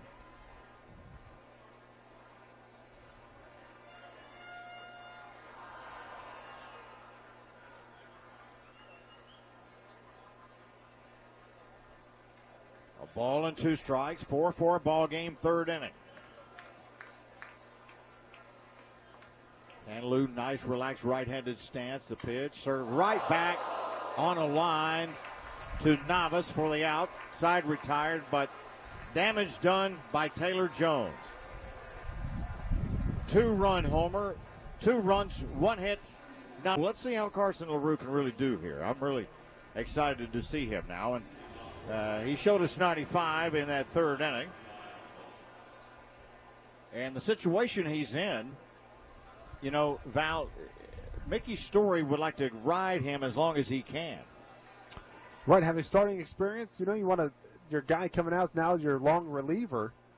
But this is, let it all hang out, this type of game. There could be no tomorrow. That's so Carson exactly LaRue right. letting everything out. 9th hitter Levi Michael looks at a Beltai strike 1. It's Michael back to the top for Avellino and Mike Gerber. So Carson LaRue in this inning will get a test. 0-1, 4-4 tie, top of the 4th. LaRue kicks, deals a breaking ball, a nasty 78 mile an hour slider down and away. Cut on and missed, strike 2. Now I'd like to see the defense start to go to work. Pick it up, keep them in the game because they really haven't had to do much other than a couple double plays. To get them some action, get them in there. Play the contact. 0-2, the set. The pitch. Popped into center field. In comes Ronnie Dawson. Waits on it. Puts it away. So, Ronnie Dawson engaged for the first out here in the 4th inning. Back to the top for Abiatal Avellino, who's driven in a run with a single, walked and stolen a base. He's had an active night, and we're only in the 4th. Well, and I say that, Mike, for those listening may not understand, just why would you want them to be putting the ball in play? It just keeps everybody in it. It keeps that energy level up. You guys are moving around, staying active, keeping the blood flowing. They're staying quick, focused. Right-handed matchup. The first pitch popped up first base side. Taylor Jones waits on it, puts it away. Good job by Carson LaRue here. And that has to do also with working fast, throwing strikes. I mean, all of the above that keeps the defense engaged, which will help out their offensive side. Look at the difference in the body language of the infielders and outfielders. They are now re-engaged in this game. The first couple innings, you see shoulders shrugged a little bit, kind of stretching the back because they hadn't had to do anything. Mike Gerber, hitless in 2 times, flying out both as that one whistles up and away at 94. Carson LaRue showing us a little bit meaner right-hander than we saw. 1 ball and no strikes. The kick. That's fouled off the hands and evens the count at 1-1. Boy, I'm proud of Carson LaRue. Here's a kid who struggled at AA, struggled at AAA until his final 2 starts, which were really outstanding. And you mentioned it earlier about him, kind of smiling, laughing, and just kind of really happy about his last performance. Baseball is a feel game, and when you lose feel, it can be gone for an extended period of time, but it's fun when you get it back. 1-1, the pitch. Breaking ball, caught on and missed. A nasty 74-mile-an-hour, 12-6 curve. You don't see that pitch much. No, you throw that one pitch, it came out of your hand well. It made a cool sound. The catcher's glove popped with that swing you take in the batter's box where everything just clicked. It can start a whole new positive streak for you. Great word pictures. 1-2. Line drive to right, over. McCormick has it tracked and makes the grab for the out. What a shutdown inning for Carson LaRue. Up and down in order to go the Cats in the 4th. No runs, no hits, none left. Middle of the 4th inning from Dell Diamond. 4-4 ball game. Round Rock in Sacramento. Season 20 of Express Baseball has been driven by Elder Mitsubishi Cedar Park. Test drive Mitsubishi. Win Express tickets at Elder. Back with the home half of the 4th on AM 1300 The Zone. There's nothing else like the taste of Thomas's English muffins in the morning. With its nooks and crannies goodness always toasted to perfection, I can top my Thomas's any way I want and know it'll be delicious. And with so many flavors of Thomas's to try, there's something for every mood I'm in. So whether I'm craving the sweetness of a cinnamon raisin English muffin, the nutrition of whole wheat, or the classic taste of original, Thomas's English muffins are the perfect start to my day. Stop by your local grocer for a pack of Thomas's English muffins. Get excited, Whataburger fans. Our one-of-a-kind mushroom Swiss. Ferguson ambushed Novice with a leadoff first pitch home run in the 2nd inning to tie it at 2. They took a 4-2 lead in the 3rd. A 2-run bomb by Taylor Jones with 2 outs in the 3rd inning. Tied it again at 4, and here we are.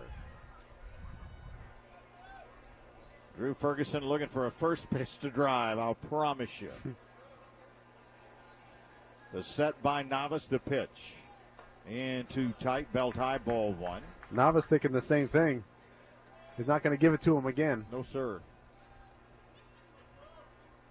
Beat me once. Shame on you. Beat me twice. Shame on me. 1 ball and no strikes. The pitch. Ferguson watches that one sail over the outside edge.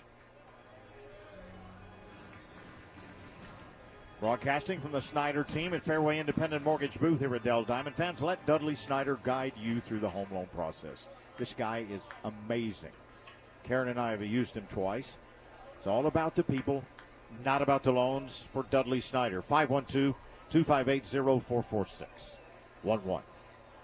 Bang foul over the first base side roof. 1-2.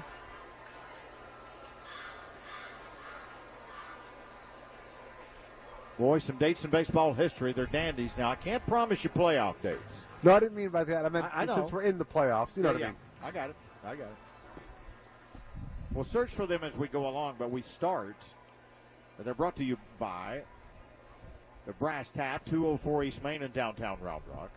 1-2 to Ferguson. 4-4 tie here in the 4th. The pitch. Rip. Look out in the seats, third base side. Oh. Fortunately, no one's hurt. Ferguson broke his bat. He caught it. He did catch it. And I'll tell you, Sacramento has extended its screens all the way down to where the fence juts out and up. Mm-hmm. And I think that's where ultimately screens will end up Well, in all ballparks. you've seen that in the big leagues. There was a play this past week. Right fielder went crashing into the stands, right fielder, and had to jump into the net to make an amazing catch. Well, so for fan safety and keeping the experience, injury-free, I think that is a great idea. Got to do it. 1-2 to Ferguson. Basin Baseball History brought to you by the Brass Tap, 204 East Main, downtown Round Rock. 60 taps, 300 craft beers. Voted best bar in downtown Round Rock 5 of the last 6 years. The first date coming up after this next pitch, the 1-2.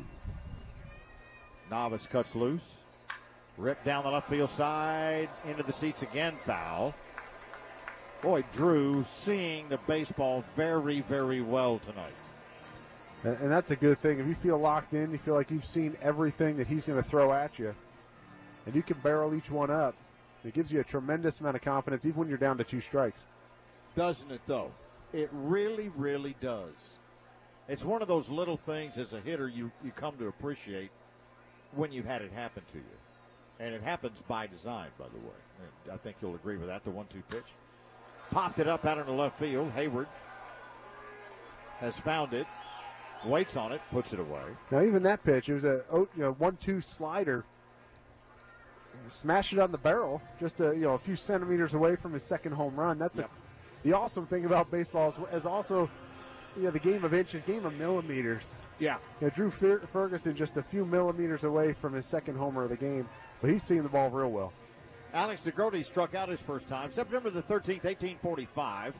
Alexander Cartwright presents the first rules of baseball. Among the most notable rules, a game consisted of 21 aces or runs. The ball was pitched underhand, not thrown. One base was allowed if the ball bounded out of the field when hit. Rest of the rules were similar to those in use today. DeGrotte fouls that one down the first base side, strike one. 1883 on September 13th. One-arm Daly of Cleveland pitches a no-hitter. Cleveland Blues over the Philadelphia Phillies 1-0. The feat was remarkable because Daly's nickname was appropriate. He had part of his left arm amputated as a kid. One-arm Daly. They don't have those nicknames anymore. Well, that's not appropriate, and I kind of agree with that. 0-1. Off the outside, 1-1 to DeGrotte. 1902, Joe Tinkers, Johnny Evers, and Frank Chance appeared in position for the Chicago Cubs for the first time. Germany Schaefer was the third baseman. Tinker to Evers to Chance. 1-1, and none of them liked each other either. So the stories go. 1 ball and 1 strike, 4-4 tie. We're in the 4th. Navas sets, deals, fouled off, 1-2.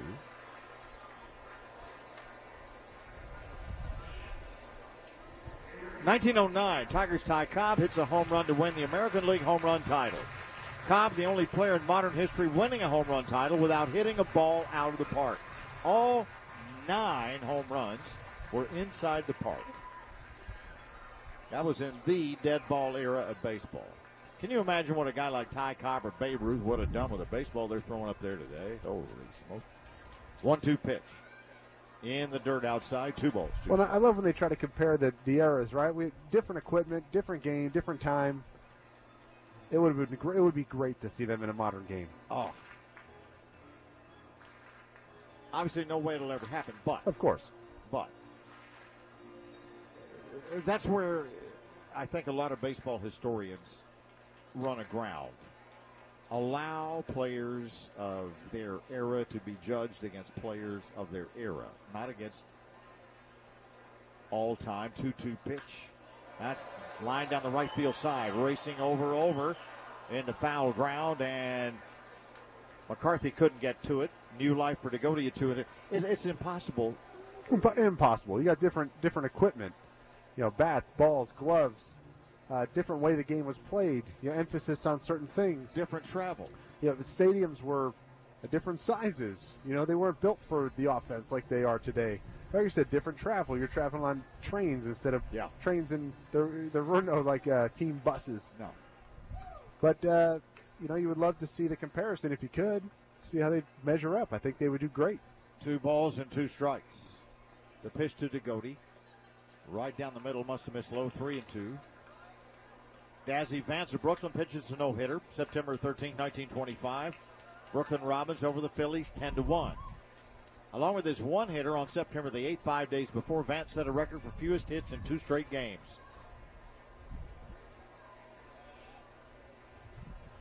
Talking about nicknames, we'll finish off this date in baseball history with a nickname. 3-2 to DeGrotte. Bouncing ball down toward third, backhanded. Adames throws across and got it. So 2 out now for Jamie Ritchie, who grounded to short his first time. Anyway, the Phillies' run in that game off of Dazzy Vance scored when a fellow named Jimmy Johnston dropped a Chicken Hawk fly ball. That was this guy's name, Nelson Chicken Hawk. And Hawk scored on the sacrifice fly.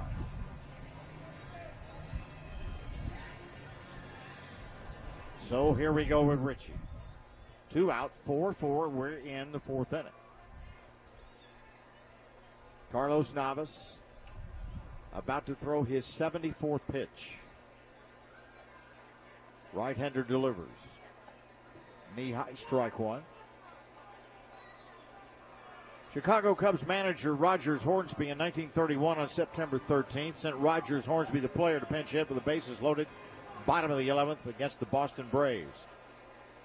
Hornsby, the manager, made Hornsby, the player, look good, hitting a grand slam home run, winning the game 11-7. 0-1. Rip and a miss on a change, down and away, strike two. Will we ever see a player manager again? I don't think so. I just don't see how they would do it. I think it's an interesting concept, just like the two-way player in Major League Baseball. Yeah. You see a few guys that can do it nowadays. I think you can, but you'd have to have one whale of a bench coach working with you. And here's the 0-2 pitch. Fouled off. I think your hitting coach, your pitching coach, and the assistants to both would really have to pick it up a notch. Right. It'd be better if it was a DH type of situation Yes. in the American League, Yes. so you're not spending time on the field. I get That's that. right. But, or you're playing a role, you're a bench guy that comes out, kind of Rogers Hornsby situation. Yeah. But it's a cool concept. You No see balls and 2 strikes to Jamie Ritchie. Navas delivers. Whoa, thought he had it. His infield did too. 2 balls, 2 strikes.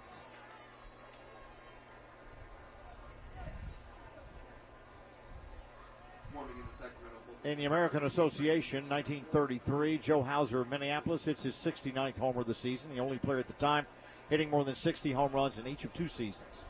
His 6-year Major League career had ended before his time in the American Association. 1-2 pitch. Down and away.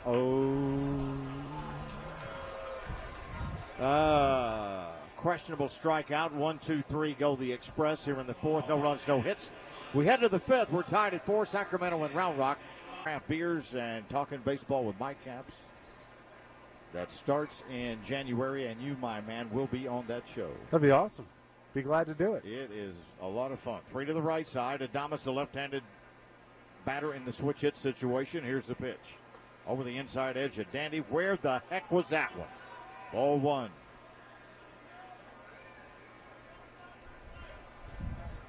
Yeah, starting in January, getting excited for spring training to start soon.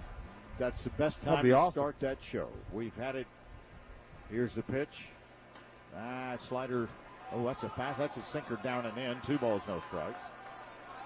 And boy, some fans reading the riot act of the home plate umpire. Well, they're recognizing the inconsistency, especially with the strikeout call on Jamie Ritchie to end the inning. LaRue sets it 2-0. Delivers. Breaking ball bounced foul up the first base side, 2-1. From 1933 on September the 13th, Chicago White Sox are trying anything but a youth movement. In a doubleheader, 41-year-old Sad Sam Jones starts the first game, won by the White Sox 3-2. In the second game, 44-year-old Urban Red Faber lost to the Philadelphia A's 4-2. 2 balls and 1 strike. Upstairs, 3-1. September 13, 1936. Cleveland Indians right-hander Bob Feller sets an American League record, tying a Major League record, striking out 17 Indians over the Philadelphia A's 5-2. 3-1. LaRue turns it loose. Swing and a miss. 93 miles an hour, blew it by. If Adames is not sitting on a letter-high fastball here, he better be. I don't know what you're going to do with it, but he swung so hard he almost fell over on that 3-1 pitch. Setting at 3-2, dealing. Popped into center field. Ronnie Dawson has it in the radar, drifts back, pedals to put it away. So a nice little battle between the veteran Adames and the PCL rookie LaRue, won by LaRue. On a fly ball to center field, that'll bring on Francisco Pena, who has a 1-for-2 evening working with a run scored.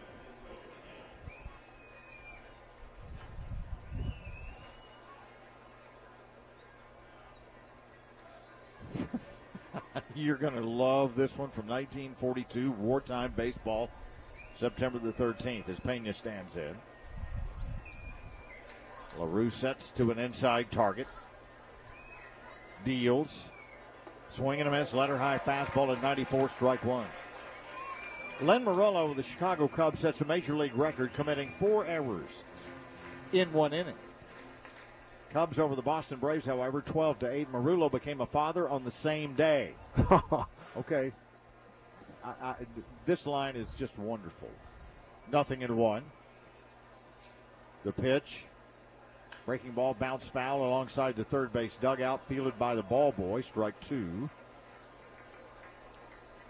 Okay, so he becomes a father. In reaction to booting the ball 4 times, he immediately nicknamed his new son Boots. There is no published record of his wife's reaction. I can't think it was good. 0-2 to Pena. The pitch. Hit right back up the middle. And into center field, a base hit. First base runner allowed by LaRue. And let's see how he pitches around this as Joe McCarthy stands in. He's 1 for 1. Walked once and scored 2 runs. It's an interesting conversation. Dad, why you call me Boots? Well, son. 4 ground balls I kicked the day you were born.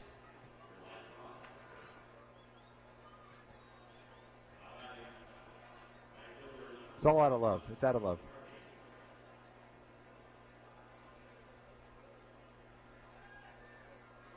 Left-handed batter, long and lean, McCarthy. 3 to the right side of Round Rock's infield. The pitch. Right down Maine. Must have missed high. Ball 1. 1949 on September 13th. Pirates' Ralph Kiner hit 2 home runs to tie a major league record for hitting 4 consecutive homers in as many at-bats. This was the second time in his career he matched that. 1-0.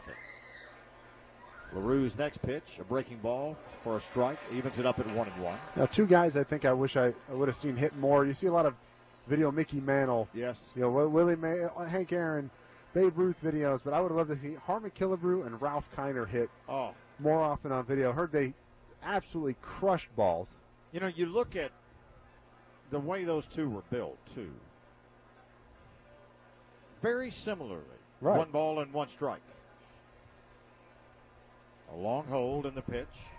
Swing and a miss. Got him on a change down and away. Strike 2. Killebrew was about 5'10", 5'11", and 215. Broad-shouldered. Right. Broad through the hips. Big hands and forearms. And so pretty much was Kiner. And both of them had similar home run styles.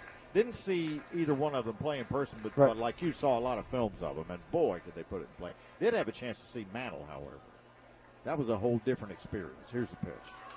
Fouled it back. Yeah, they always talk about the sound, you know, when Mickey was hitting. Yeah. The sound was different.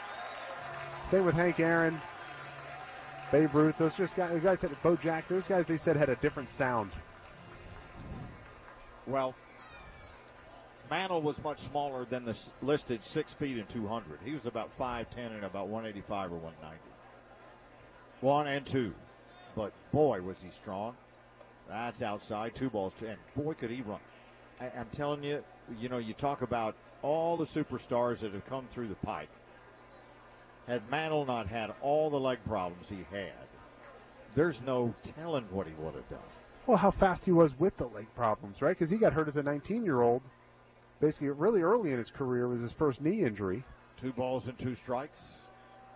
LaRue deals. Breaking ball waved at and missed. A dandy pitch served up by LaRue.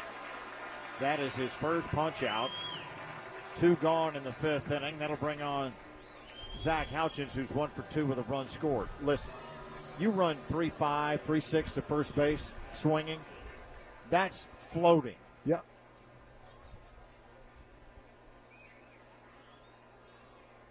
Houchins singled and scored in the 2-run second inning. It's tied at 4.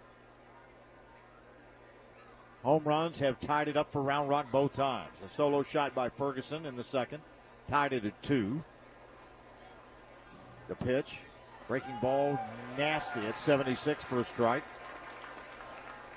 What sells this so much, quickly the 2-run homer for Jones tied it at 4. What sells that particular pitch so much is he has put his whole body into it, and the arm speed is the exact same as his fastball.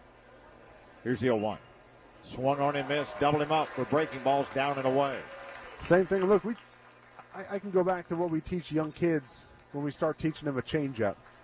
You know, you don't want to baby it. The arm speed is what sells it. It's true for a young kid as well as a major leaguer. The best off-speed pitches that major leaguers have is not necessarily because of the movement. It's because of the selling of the change of speed. 0-2. LaRue deals. Swung on and missed. Strike 3. What a job by Carson LaRue. And up and down inning. Saved that one base hit here in the 5th. 2 strikeouts for LaRue. No runs, 1 hit, 1 left. Halfway home from Dell Diamond. Round Rock 4. Sacramento 4 on the Express Radio Network. Driven by Elder Mitsubishi Cedar Park. Back with the bottom of the 5th on AM 1300 The Zone.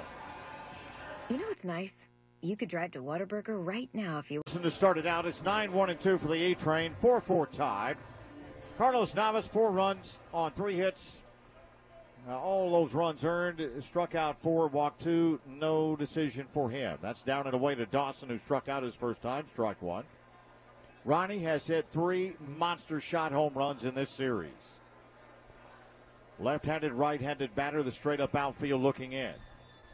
Wolf wides, kicks, deals, rip and a miss. 95 in on the hand, strike 2. Big league hitters do not hit that pitch. No, it's a tough pitch. I know lefties love it low and in. But when it's hard, very hard low and in, just tough to get the barrel there. 0-2, rip and a miss. Dawson overmatched in that at bat. First strikeout for Wolf. 1 gone and back to the top of the order for Chaz McCormick, who's walked and struck out swinging. Score updates brought to you by Caravel Shoes, 5525 Burnett. That's in Central Austin. On University Oaks near IKEA in Round Rock. Greatest comfort shoe lines around. Echo, New Balance, Brooks Clark's, Nayot. The greatest personalized service in the shoe industry. A's and Rangers 7-7 at the end of 5. That pitch inside, ball 1. Danny Santana has hit a 3-run homer. Shin-Soo Choo a 3-run homer. Ronald Guzman has driven in a run. Here's the next pitch. Up and in.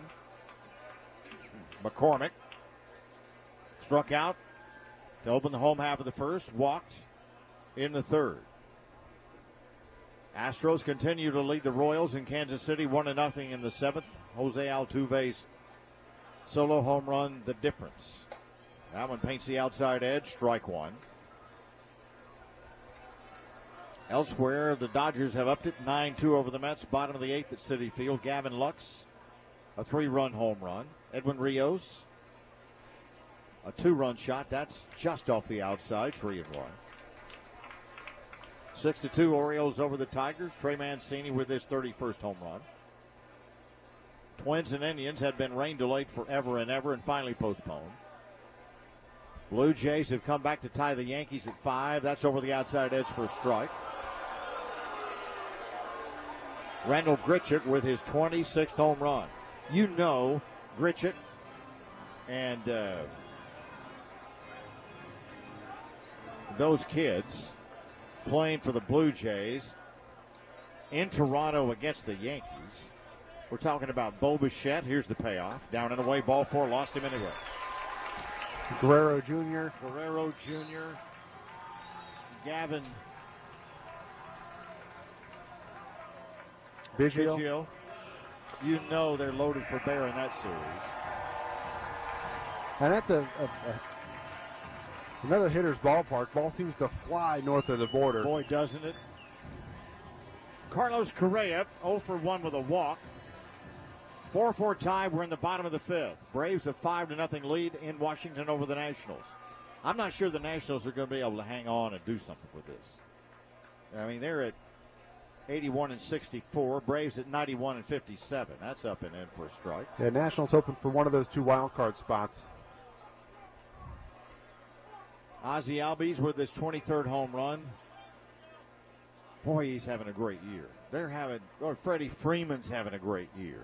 Yeah, Acuna Jr. is fun to watch. Oh, yeah. 0-1 from, that's bounced into left field, base hit. So, Correa's first knock of the night comes off Sam Wolf. I was going to say, this is the part of the game where you want your big league presence to show itself. Yes. Correa keeping it going. There was one year we had Mike Napoli in the playoffs. I remember it was my last year in Double-A. That's right. We had Mike Napoli come in, hit a big bomb for us in the final series. I was like, this is awesome. But it's the only place they can play. You got to find the teams that are still in it. That's it. Still in the playoffs this time of year. Jack Mayfield has gotten aboard on Fielder's Choices twice, and he has scored 2 runs with a stolen base. Cubs pound out a 17-8 win over the Pirates in Chicago. John Lester wins his 13th. Wilson Contreras, 2 home runs, 22 and 23.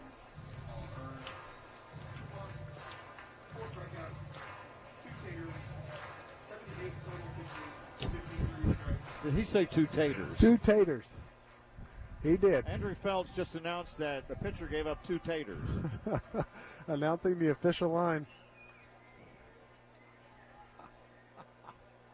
Here's the pitch. Mayfield fouls that one off first base side. Oh, Were they sweet? Were they mashed? Or were they baked? I'm going to send him a text. They were tots. 2 tater tots. Hit out to left field. No balls and 1 strike. Oh, some of the stuff that happens in this press box. Well, here's the 0-1.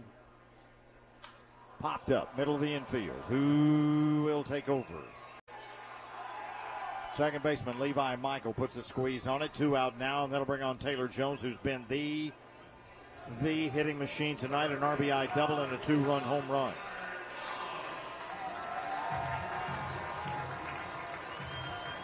See if he's got a little magic left, Mike. You talked about his best games, his career highlights. This being one of them. Let's see if he can continue.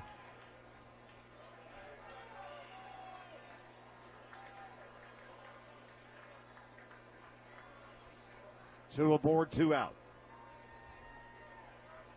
Right-handed batter. Wolf's first pitch off the outside, about 6 inches, ball 1.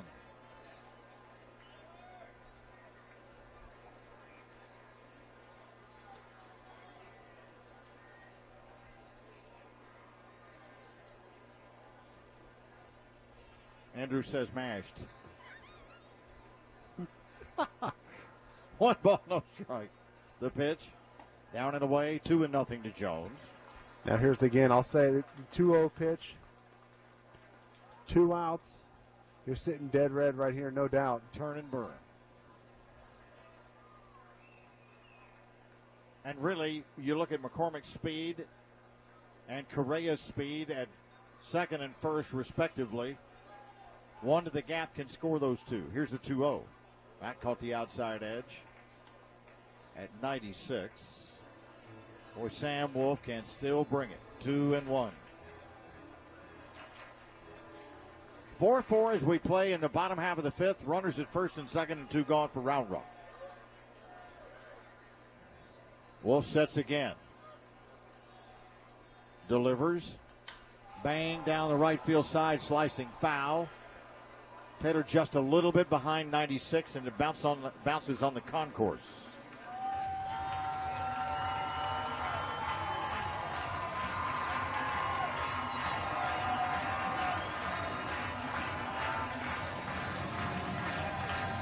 Outside the batter's box, now back in.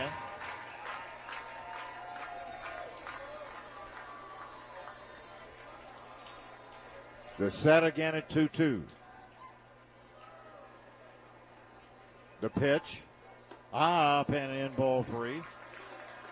You know, you sort of get the feeling here that it really wouldn't bother Sam Wolf too badly to put this guy on and face Tandler. Yeah, runners moving now. Obviously, extra base hit scores 2. 3 balls and 2 strikes. Wolf finds himself in a jam now in a 4-4 tie. The 3-2 pitch on the way. Banged right out towards second base. Should finish the inning. Flip to first. Got him. Round Rock strands 2 in the 5th. No runs. 1 hit, 2 left. 6th inning we go. 4-4 tie. River Cats and Round Rock on the Express Radio Network, driven by Elder Mitsubishi, Cedar Park. Test drive Mitsubishi. Win Express tickets at Elder. Back with the top of the 6th on AM 1300 The Zone. I'm going to a new kind of university. I call it the But he has been on fire. We've seen him at 94-95. Coming on in relief of Rogelio Armenteros, the pitch. Breaking ball settles in for a strike at 77. Boy, masterful job of a start against Hayward, who's a free swinger. No balls and 1 strike. LaRue delivers. Swing and a miss. Dial it up to 92. Hayward, just to prove a point here, over 388 at-bats in the Eastern League, a 48% strikeout rate. 0-2. Down and away, 1-2. 100. Check this out. 149 times he struck out and 388 at-bats. Wow. 1-2 set. LaRue deals. Breaking ball down and away. Squares the count at 2.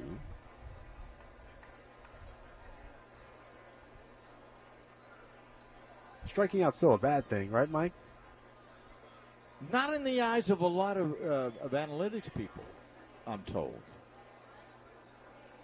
But it is to me, to you as a professional hitter, I would think. 2-2 pitch.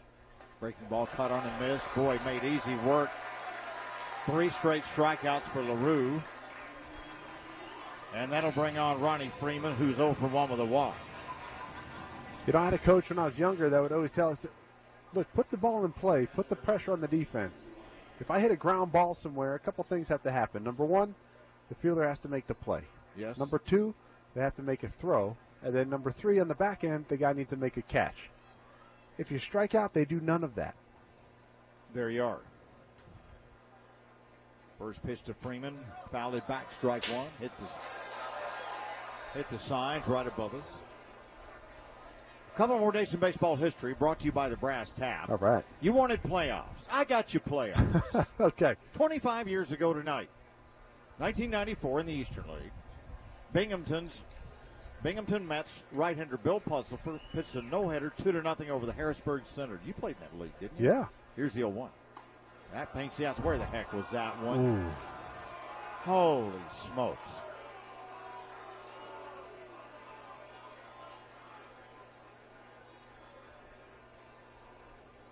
So that's the best I can do for you. That's fine. No hitter in the playoffs? Yeah. 1-1. Swing and a miss at a 75-mile-an-hour curve. Boy, Carson LaRue growing as a pitcher, growing in confidence. You can see his chest puffed out. I'm telling you, this kid has grown up over the last month. 1-2. The pitch. Served up the middle into center field for a base hit. Boy, Freeman just got the end of the bat on that one. 2 hits now given up by LaRue. And that'll bring on the 9th hitter in the lineup, Levi Michael. Michael was the second out recorded by LaRue. That was the first out of the 4th inning. Double play depth, Round Rock infield. We're tied at 4 as we play in the top half of the 6th.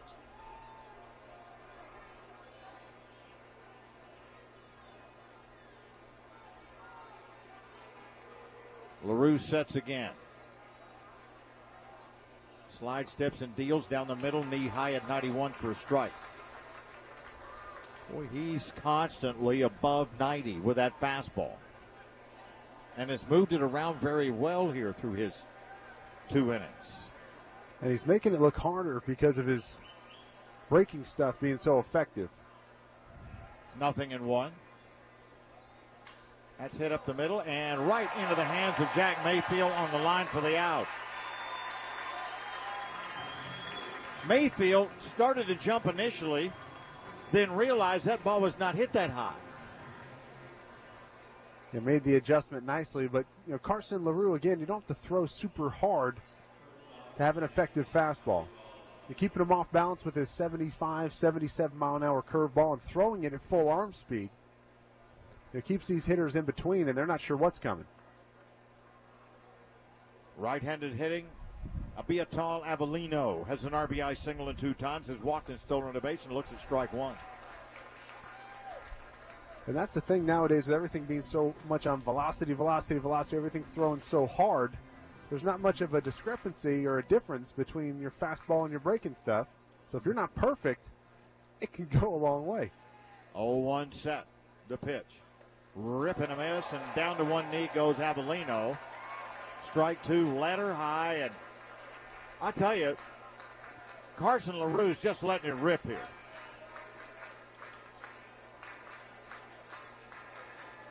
Two outs, 4-4 tie, top of the 6th. Round Rock, Sacramento. The 0-2 drifts off the outside, 1-2. Fans complaining about that. That was about 6 to 8 inches off the plate. Yeah, they're just going to be all over the crew now, just because they feel like they've been slighted, and it seems like they'd be correct. 1 ball and 2 strikes. That's right over the middle. Strike 3 call. Avellino strikes out looking.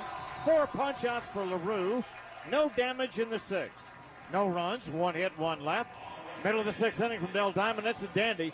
4-4. River Cats and Express on the Express Radio Network. It's driven by Elder Mitsubishi Cedar Park.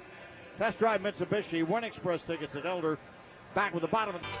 Nick Tanalou, Drew Ferguson, and Alex Degody trying to get something going against hard-throwing right-hander, former Round Rock right-hander Sam Wolf. Tanalou is 0 for 2. Popped to short on a spectacular play made by Abiatal Avellino, the shortstop. It should have been Jason Hayward's ball, but he simply could not run fast enough to get to it. That was the final out in the 1st. And then he lined right back to the pitcher, Novice, to end the 3rd. Here's the pitch to Tanalou. Drops down and away. Ball 1. Had the hands engaged, but did not let it fly. Ball 1.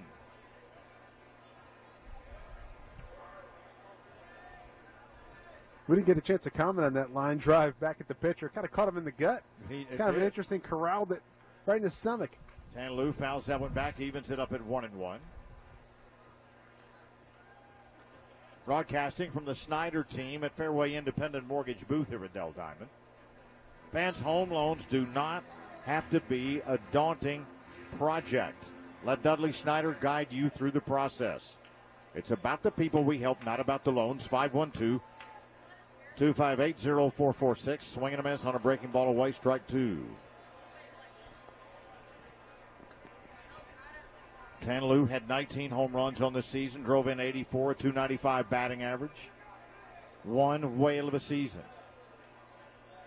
A .279 lifetime hitter against these guys over the course of 12 lifetime games played. Wolf's pitch.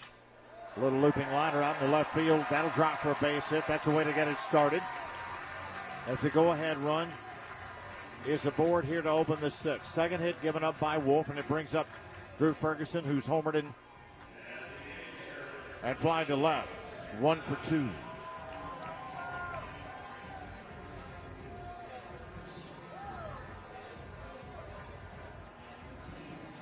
Ferguson has had two two-run homers in the playoffs, both of them against the I-Cubs, and this one tonight ties him for the playoff league lead with 3. Straightaway outfield, double play depth, Sacramento infield. The pitch. That one below the knees, ball 1. J.J. January with the palms down, no swing, out at first.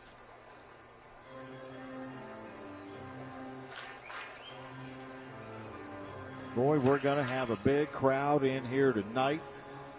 What a night it is. 1 ball and no strikes.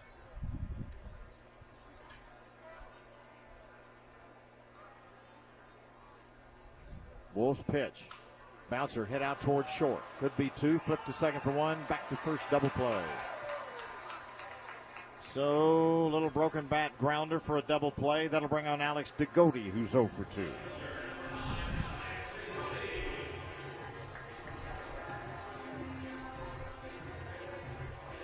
Ticky-tack game at the start, Val, but I'll tell you, it's settled down into a pitcher's battle between LaRue and Sam Wolf now.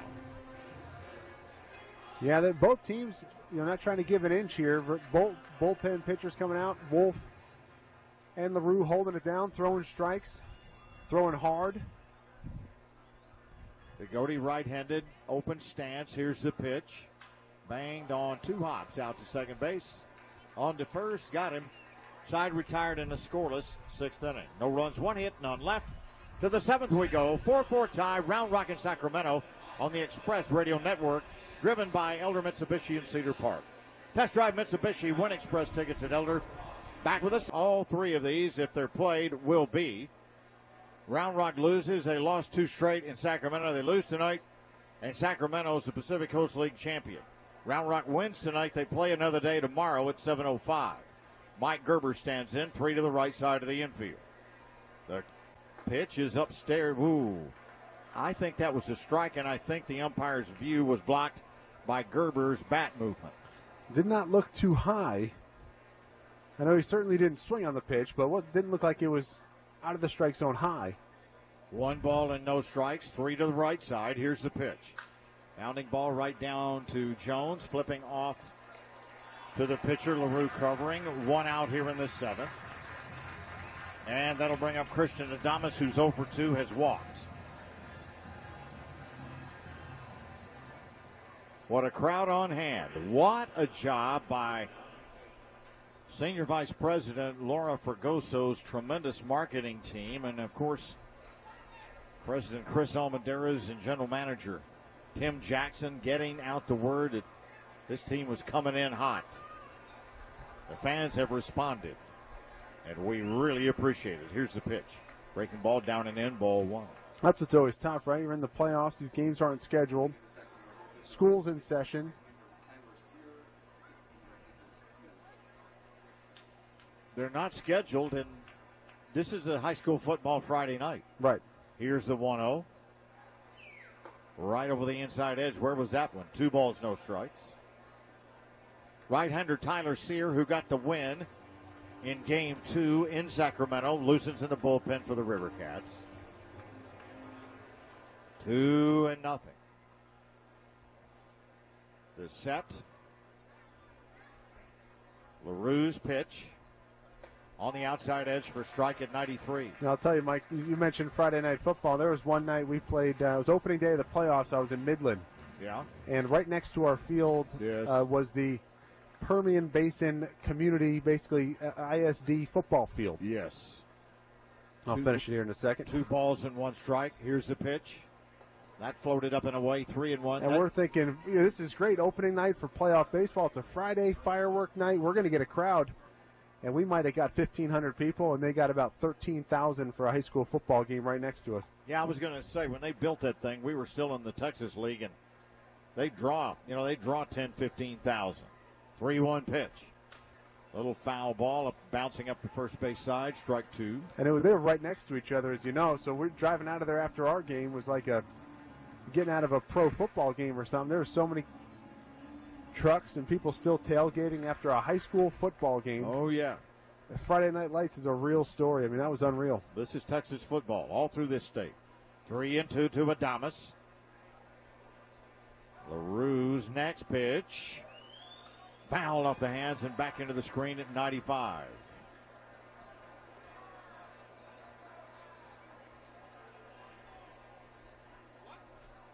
Adames with RBIs in his last 4 playoff games. He's 3 for 9 against Round Rock in the playoffs. Switch hitting left-handed. Feet spread wide apart. And calls time as LaRue is about to come set. Little gamesmanship going on by Christian Adames. 3-2. Here it is. Fouled it back. That was the 50th pitch served up by LaRue, who should be good to go for 75 to 80 here, I would think. In this situation, he's going right after Adames.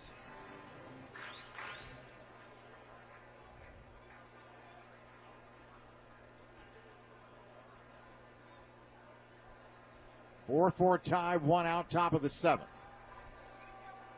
The pitch. Breaking ball down and in. Ball four, lost it.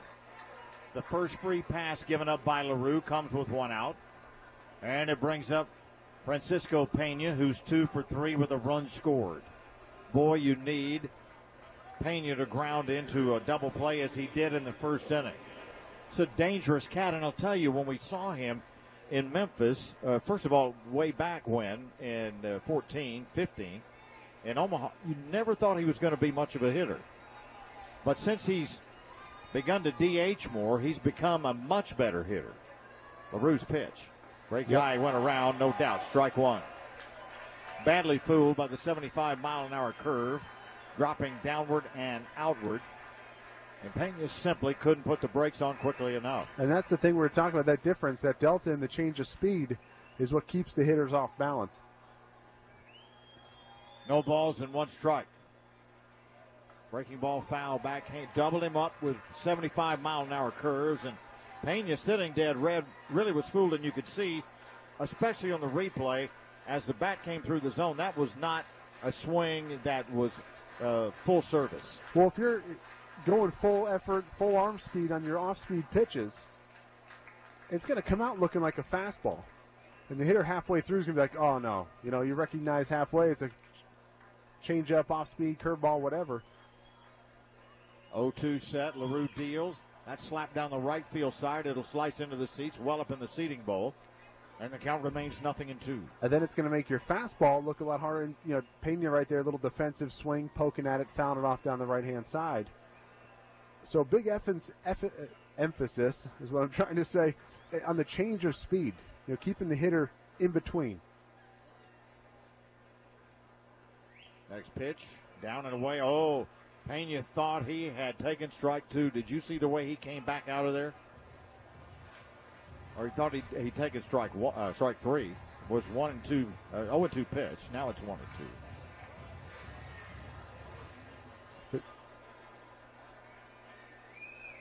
A ball and 2 strikes.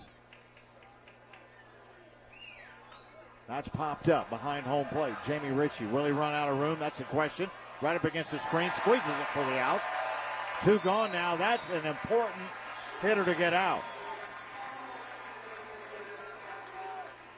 That'll bring on Joe McCarthy. McCarthy has singled in 2 times, has walked and scored 2 runs.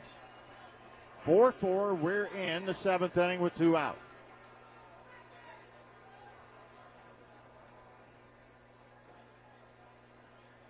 McCarthy walked and scored in the 2-run second. Singled and scored in the 2-run third. Outfield, 5 strides toward right. 3 to the right side of Round Rock's infield for the left-handed batter. LaRue sets, slide steps and deals. That served out toward left. Overcomes Ferguson, has it in the radar, makes the grab for the out. 7th inning's done, scoreless. No runs, no hits, and 1 left. At the 7th inning stretch, 4-4 tie. Round Rock and Sacramento on the Express Radio Network, driven by Elder Materials. CYR. Sear, drafted by the Giants in the 10th round in 2015 out of Emory-Riddle University. Right-handed matchup. Emory-Riddle, okay. Strike. Straight away outfield looking in. That's down and away at 95, ball 1. That's not normally a college you see somebody drafted for baseball. Normally drafted into the military for being a fighter pilot or some form of aviation. That is exactly right. 1-0. That's off the outside. 2 balls, no strikes. Jamie Ritchie on the night has grounded out and struck out. We've been tied at 4 since a 2-run Taylor Jones home run in the 3rd. Jones has driven in 3 of Round Rock's 4. 2 balls and no strikes. Sears sets and deals. That one right down main, knee high for a strike. Count 2-1. Now, if you're the Express, I mean, obviously you want A blowout win would be great, but all you want is a chance. So now you've just shortened the game. It's a 3-inning game now. And all you got to do is just win each inning.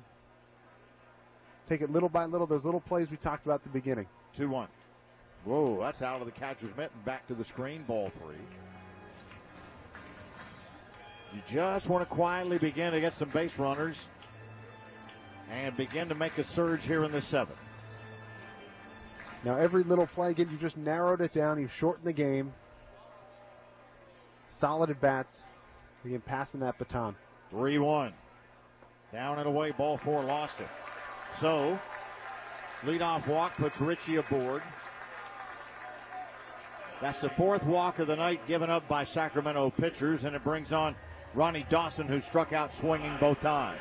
And is what I like about the game of baseball, Mike, is just those things. You just have to play the game, right? It's not just who can hit the ball the furthest or throw the hardest. This is the part where you play the game. You're playing to win. How can you win? How can you manufacture a run? Get guys over. Get guys in. You do those little things that are awesome. This is why I love it so much. Up on the grass at third comes Adames, the middle infield, looks to turn 2. The pitch. High and outside, ball 1. The things we were taught in these situations, especially a left-handed hitter, guy on first, what are you doing in this situation? You're trying to, again, station to station, manufacture a run. Hook, maybe get out in front, hook the ball a little bit. You got a big hole on the right-hand side. You don't have to try to do too much. No doubt. To make things happen. Double play depth infield, the 1-0. Bang down toward third into left field, base hit. Went the opposite way, and Round Rock has a go-ahead run in scoring position. I want to tell you something. They put Adames down at third on the grass thinking that the bunt might go that way. Ronnie said, "The heck with that, I'm going to hit it just to your left," and he got a base hit. Well, the opposite hole in which I was talking about, but again, playing the small baseball. Cutting down his swing a little bit. You said, Dawson, 2 big home runs in this series. Shorten up the swing a little bit, poke it into left. Chas McCormick has walked twice. He struck out swinging. McCormick himself has 2 home runs in his last 3 games. We're talking about playoffs here. Still a double play depth. Rivercats infield. He squares the bunt. The pitch misses low and outside. Ball 1. No activity in Round Rock's bullpen. They're hanging with Carson LaRue, and he's been tough as nails. Now, if this situation, if McCormick's bunting, it's imperative that he gets it to the third baseman. Make the third baseman field this baseball. Yes. 1 ball and no strikes. A check at second to pitch. That's down and away, 2-0. And out comes Steve Klein, the pitching coach. Obviously, when you throw that slider down and away, you're trying to get that batter to push that bunt to first. And two things working. One is you're not going to get anybody to push a bunt toward third as far out to the right as that ball was.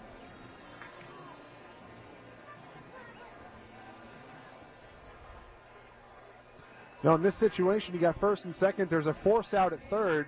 So if the pitcher or first baseman who's crashing on the bunt fields it, they can throw to the third baseman who's holding back. So you want to make sure the third baseman has to come off the base, come in and field it. So combat that, throw the slider outside, get him to reach over the plate to try and bunt it over to third. Maybe he pops it up, bunts it back to the pitcher. So that's, again, part of playing the game. Bullpen gets busy for Sacramento. Round Rock has nobody out. 2 aboard and a 2-0 pitch coming up to McCormick. Now the third baseman, Adames, plays back. Sear sets. Checks second, deals. Pounded back to the screen, strike 1. Now, I'd be surprised. Look, this is just, I know you want the big play. 2-0 count, big hitters, but you got Carlos Correa on deck. Adames moved way back. You just hit a sac bunt now to third. You got bases loaded. I'm just saying, just again, playing part of it, that little small ball aspect. Yeah, and the question is, will he do it now with 2-1? The set by Sear, the pitch. Conked Freeman right on the noggin.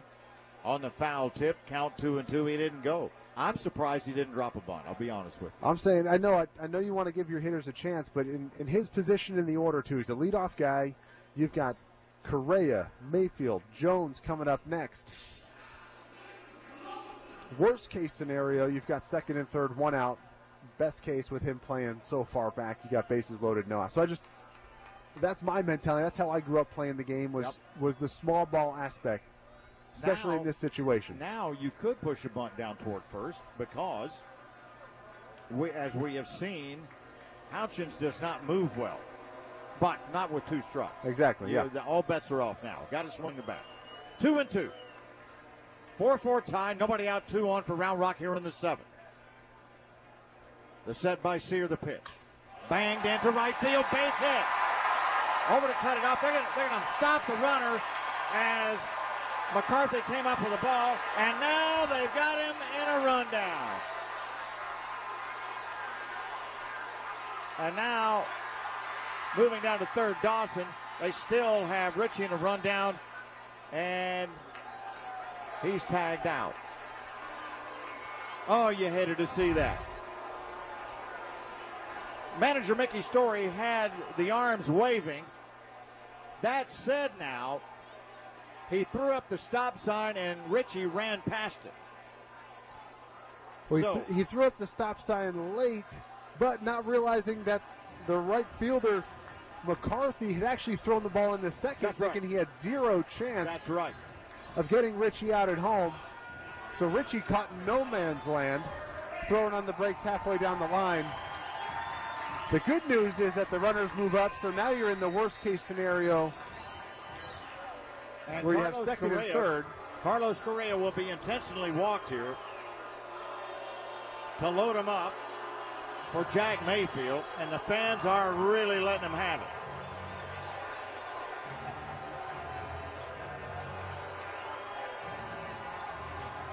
Mike, what do you got on the scoring there? 9-6. 9-6, 5, 6, 2 would be as close as I can come.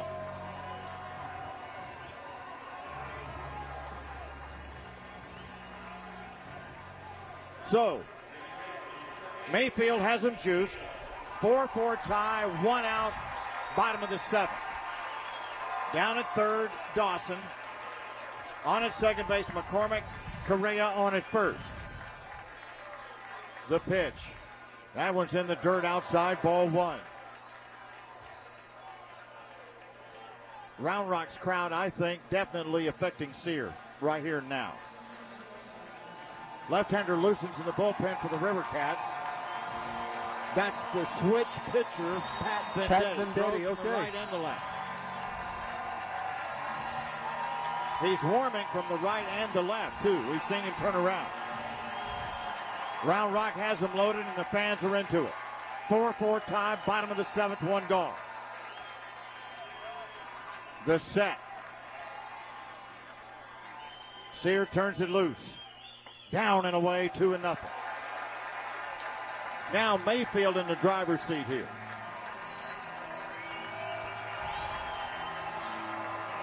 Two things that hurt you here, Mike. Infield pop-up and a double play ball. So you're looking to take something and drive it to the outfield. Yes. Make it a productive out. Again, worst-case scenario, you get a guy in without getting a hit. 2-0. Fouled it off over the first base side roof. 2-1. Still in the driver's seat. Still getting a pitch to hit hard to the outfield. Vendetti's loose and ready to go in their bullpen. If they don't get Mayfield here, we're going to see Vendetti. I would bet. 2 balls and 1 strike. A check at third. Sear delivers. And 2 tight, ball 3.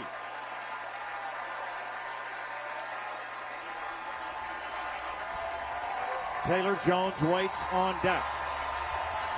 Fans come to their feet, cheering on the Express. You've got to love this crowd. What a job the front office did to get them out here. Wow. 3-1. The set. 3-1 pitch in too tight, ball 4, and Round Rock takes a 5-4 lead on the bases loaded walk. What a job by Mayfield staying off pitches out of the zone. 2 walks in the inning, 1 intentional. And out comes Dave Brundage, and we have seen the last of Tyler Sear. Call to the bullpen brought to you by our friends at True West Credit Union. 4 Austin area locations. Stop by and see them. Let them explain how they can take care of all your banking needs. Check them out online, truewest.org today. Back to tell you about switch pitcher Pat Vendetti next on the Express Radio Network. At the Nile Maxwell family of dealerships, traditions mean a lot. That's why we've been committed to getting you the best value in Central Texas for over 30 years now. Hi, it's Nile Maxwell. At our stores, getting you in the perfect vehicle with peace of mind is why we offer the Maxwell Forever Lifetime Protection Plan for free. And that's a tradition as strong as Express Baseball. Come see us in Round Rock, Taylor, our 2 stores in Austin, or online at nilemaxwell.com. At WGU Texas, we're changing higher education for the better, so you can change your life for the better. Which makes this song as relevant today as it was back then. For the times they are a-changing, for the times they are a-changing. Change your life with a degree from WGU. Visit texas.wgu.edu. Austin's home for the Round Rock Express is AM 1300 The Zone.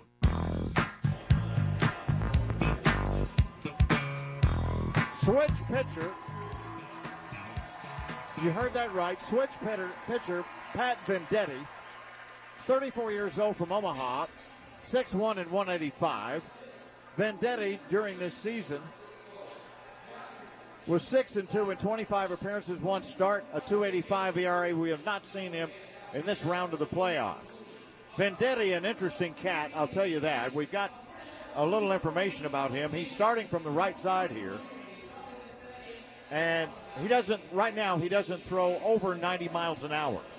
Everything he throws is change, off speed, and otherwise. He was drafted originally by the Yankees in the 20th round in 08 out of Creighton.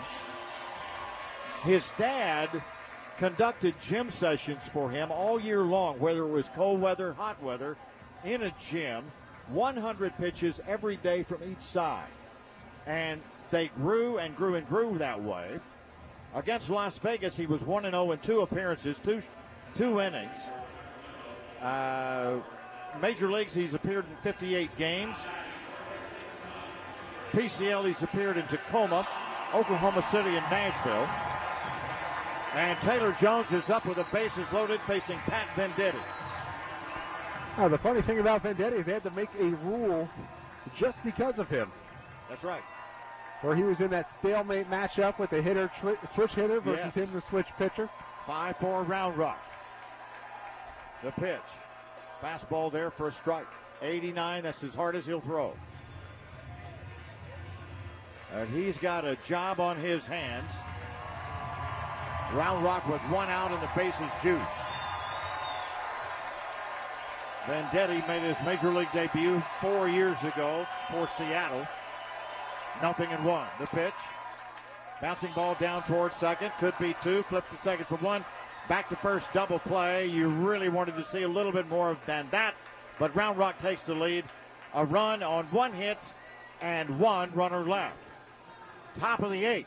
5-4 Round Rock over the River Cats on the Express Radio Network. It's driven by Elder Mitsubishi in Cedar Park. Ben, one of 2 heroes in this game tonight for Round Rock. And Carlos Correa is out of the game, you say? Yes, he is. Now, we'll give you the Round Rock defense in just a second as Correa has come out of the game. Zach Houchins stands in. The pitch. Breaking ball down and away, ball 1. Alex Tagoti has moved to second base. Jack Mayfield over to short. And into play left field looks like Stephen Wren. 1 ball and no strikes. The pitch. Breaking ball settling in for a strike over the inner third, evens it up to Houchins at 1-1. 5-4 Round Rock, top half of the eighth. Straight away in the outfield. 1 ball and 1 strike. The pitch. Belted foul into the air. First base side way back into the seating bowl. And somebody's going to have a sore hand tomorrow. Stuck that hand up and bam, right down into it and down into the seat.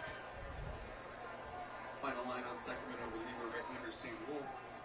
2 innings, 2 hits. Round Rock wins this game 7:05 tomorrow. Right-hander Christian Javier will go to the hill for the E-Train. 1-2 pitch. Breaking ball dancing off the outside, 2-2. Final line on Sacramento right-hander Tyler Sear. 1/3 of an inning, 2 hits, 1 run, earned. 2 balls and 2 strikes. The batter, Zach Houchins. The set. LaRue's pitch. Line to left field. This is way up and foul. Oh, my heavens. Houchins unloaded on a breaking ball, and I thought for all the world that was going out of here. Now, he didn't catch it so clean, but ball finds a new guy. Running a long way into that corner. Not a whole lot of foul ball territory out there to try and make a play. Looked like the ball rattled around and came out. We couldn't tell from here, but always gets you. You're the new guy in the game, Mike. Test you right away. No doubt. 2-2 to Houchins. Houchins singled and scored back in the second inning. He struck out the next 2 times. Let's see if LaRue can get him here. The pitch. Hammered into right field right there. To put it away, backing up. Over the shoulder, McCormick grabs it. First out of the 8th inning.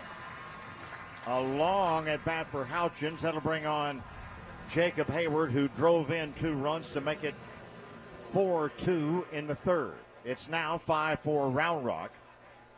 Taylor Jones has driven in a run with a double for the E-Train and a 2-run homer for Taylor. 5-7-0 E-Train, 4-8-0 River Cats.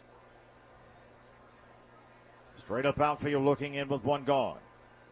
Don't make a mistake middle into this guy. The set, the pitch.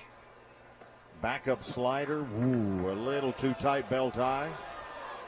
Ball 1. You know, you were mentioning about the strikeouts earlier. I remember being in college, our hitting coach was like, look, you're doing something good if you're striking out 1 out of every 10 at-bats. Yeah. And that was kind of the standard. That was like 1-0 pitch on the outside edge. Pretty good looking pitch. Called a ball. 2 balls. What we all strive for. I couldn't even imagine if I struck out every other time I came up to the plate. 2 balls, no strikes. We're in the 8th inning, a 5-4 Express lead. Carson LaRue comes set at 2-0. Deals to Hayward. Right down main, knee high for a strike. LaRue maintaining 94-95 on the fastball, 74-75-78 on the breaking stuff. 2-1.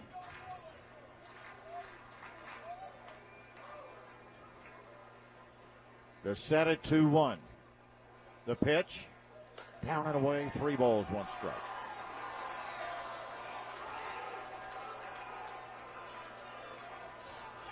Tonight's official attendance, 7,934, 7,934. 7,934 paid to see it here at Dell Diamond. The 3-1 pitch from LaRue on the way. Swing and a miss. Walked him up the ladder, let her high. Swung on and missed, strike 2. That's right at 8,000 people, Val, on a football Friday night, high school football Friday night. That's spectacular. Great job. And a good baseball crowd here. You know, they understand the situation. Rising, cheering at the right moments. Staying in the game. 3-2 pitch coming up to Hayward. Fouled it back to the screen. Actually, he rolled it back over toward the dugout and got within about 4 or 5 feet of the on-deck batter. Ronnie Freeman, the catcher. And the reason I mentioned that about the crowd is you feel that as a player. You can feel it if the crowd's dead, if there's no energy. You feed off of that energy, Yes. and you want to rise to the occasion. You kind of get your confidence. You get the juices flowing because you feel it from them. Sure you do. Again, the payoff pitch. LaRue turns loose. Upstairs, ball 4, lost it. So that's only the second walk given up by Carson LaRue. That'll bring on Ronnie Freeman, who has a single and 2 times with a walk. Right-hander Ralph Garza in Round Rock's bullpen. Freeman, a right-handed batter. A double play depth Round Rock infield. Defensively, Tanlew at third, Mayfield at short, Degote at second base, and Jones at first. Wren, Dawson, and McCormick left to right in the Round Rock outfield. Jamie Ritchie remains behind the plate. Carson LaRue's on the mound. The pitch to Freeman. Bang down the right field side. That'll slice into the concourse and bounce around up against the United Heritage Center wall. Strike 1.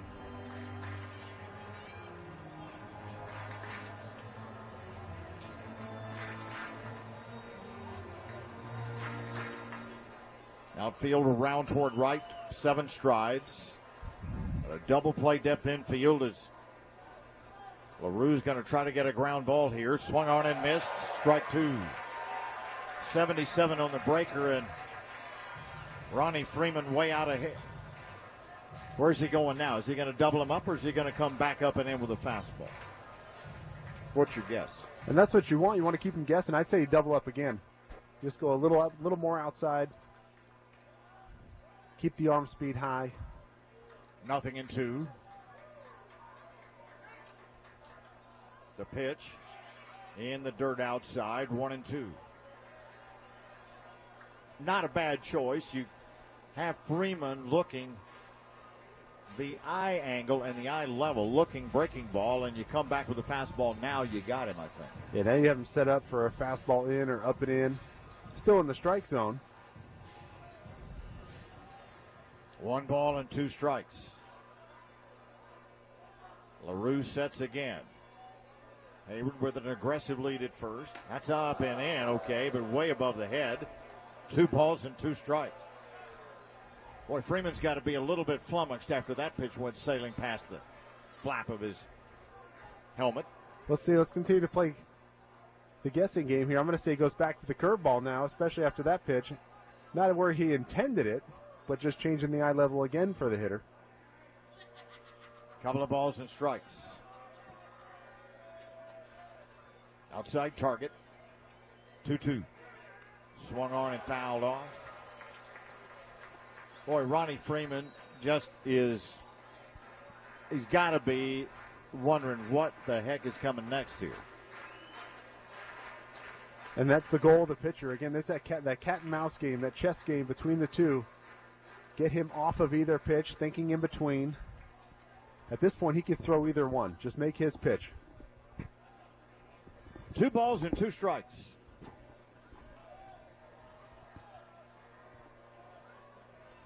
Long set. The pitch. Inside, ball 3. That was a perfect pitch. Had him frozen just off the plate a few inches. 3-2. Freeman played in 45 games for the Cats, had 5 homers, drove in 19. 3 balls and 2 strikes. LaRue sets and deals. Right down Maine. Wow. Ball 4, lost him. So back-to-back walks. And out comes Mickey Story, and that'll be the end of the road for Carson LaRue. Call to the bullpen brought to you by our friends at True West Credit Union, 4 Austin area locations. Let True West take care of all your banking needs. Check them out at any of the branch locations or online, True West, TRUWEST.org today. Back to tell you about right-hander Ralph Garza next on the Express Radio Network. This is a hamburger. And this, friends, is a Whataburger. A fresh 100% beef patty so big it can only fit on a 5-inch bun. Oh, there's another. Someone's going for a double. Maybe it'll be topped with melted cheese and, oh my goodness, grilled onions and grilled jalapenos. I'm not sure the speakers can handle any more sizzle.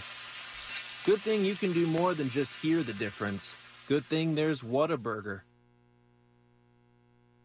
Barley is the soul of Budweiser. That's why we've been working with the same family-owned American farms for more than 50 years to harvest it. The secrets to growing this grain perfectly have been passed down through 3 generations. For them, it's a legacy. And it's why only the best barley and locally sourced ingredients are used to make Budweiser. Budweiser is proudly raised across America. This Bud's from our barley farmers. This Bud's for you. Enjoy responsibly. Budweiser Beer, Anheuser-Busch, St. Louis, Missouri. Get on board. The Express rolls on here on AM 1300 The Zone. Right-hander Ralph Garza throws from 3 different arm angles, a high three-quarter, a lower three-quarter, and from the side. He can bring 94 in any direction. And he's on to pitch. Over the course of the playoffs, Garza's 0-1 with a 1.42 ERA. This is his 3rd appearance. Suffered a loss in Iowa, has worked 6 1/3, given up 1 run on 1 hit, has walked 5 and struck out 7. Hitters are hitting him at 0.59 in the playoffs. So, the ball game now goes to Garza. And Ralph will be looking at the 9th hitter in the lineup, Levi Michael, with Abiatal Avellino waiting on deck. So you really, in a perfect world, would want a ground ball and a double play to get it done. Absolutely. Unfortunately, Carson LaRue just seemed maybe running out a little bit of gas, but terrific job. Did a fantastic job in his relief work tonight. And let's see if Ralph Garza can pick him up here and get out of this jam. Tying run in scoring position, that's Hayward down at second base. Levi Michael has an RBI single in 3 times. Garza throws it down and away, ball 1 at 91 miles an hour.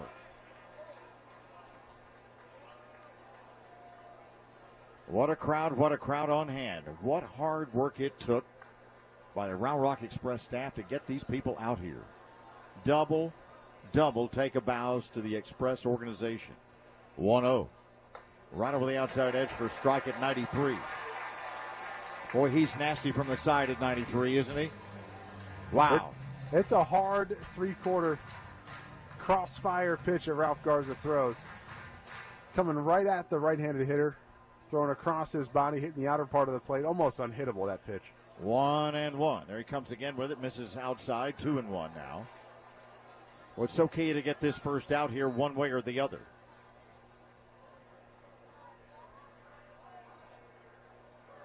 Levi Michael has 2 runs batted in against Round Rock. 1 on a solo home run and 1 on the RBI single in the second.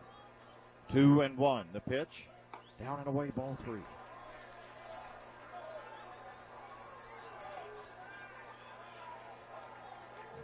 Trying to be a little too fine on that outer part of the plate. Now just go for the big part. Middle with this pitch and see if Michael can get him a ground ball. 3-1. Garza and Richie trying to connect on a sign. Michael backs out. Lots of little games within a game, and now Richie wants to talk to Ralph Garza here.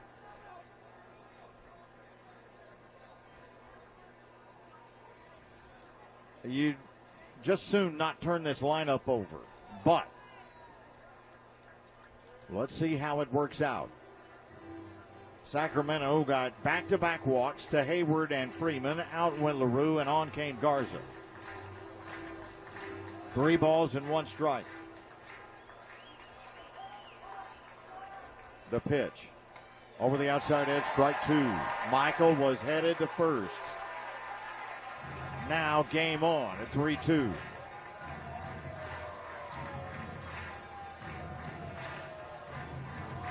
Outside the batter's box. Now back in, a full count to Michael. Garza sets again. Deals. Downstairs, ball 4, lost him to Loda. So, you walk the lower third, you may have bought some trouble for yourself here. Yeah, very sticky situation here for the Express. They've gotten out of it before, been fortunate earlier in the game. Need a little more of that magic right here. It's problematic Avellino runs better than the other guys who grounded into double plays, I'm afraid. He has an RBI single, and 3 times he's walked and stolen a base. Bases juiced, 1 out. The pitch, down and away, ball 1. Got to throw a strike here. Fans after the umpire. 1 ball and no strikes. That's bang foul. Oh, that hit somebody right over in the dugout. Seated on the top step of the dugout, hit him in the right hand. That was a solid hit to that hand, too. That you could hear the flesh slap up here. Yeah, that's not going to feel good now or in the morning.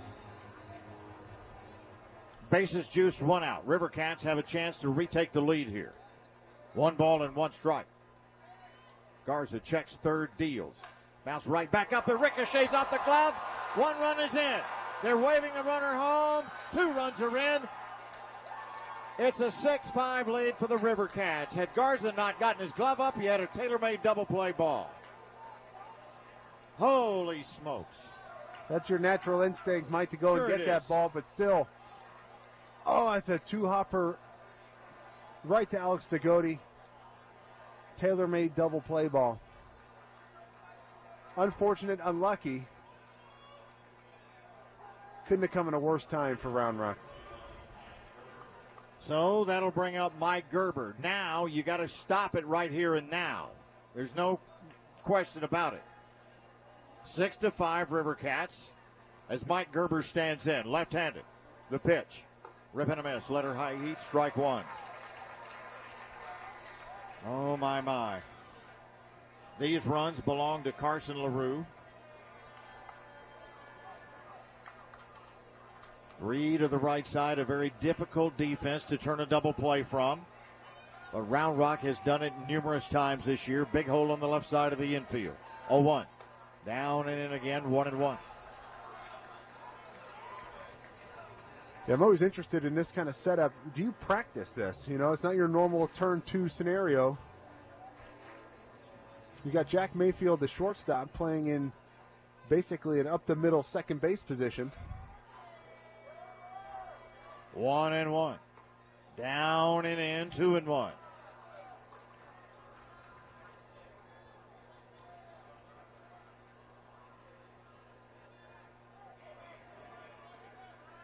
You do not want to allow another run in here. 2 balls and 1 strike. Garza delivers. Roller down toward first. Got him there. Throw to second base. Got him there. Oh, called him safe. Ah! Run scores now at 7-5. Oh, my. Okay. Michael scores on the fielder's choice ground ball. And moving on to second goes Avellino. And I think he made the right call at second base. The throw took Jack Mayfield to the shortstop side, left field side of the base. He had to come back with a tag and got him up in the midsection. 3 unassisted on the putout of Gerber. That pitch over for a strike. And Christian Adames stands in. 7-5 River Cats, a 3-run inning. All 3 walks come back to haunt. All 3 to the lower third of the batting order for the River Cats. No balls and 1 strike. The pitch. Right down Maine. Takes it to 0-2. Adames on the night. 0 for 2 with 2 walks.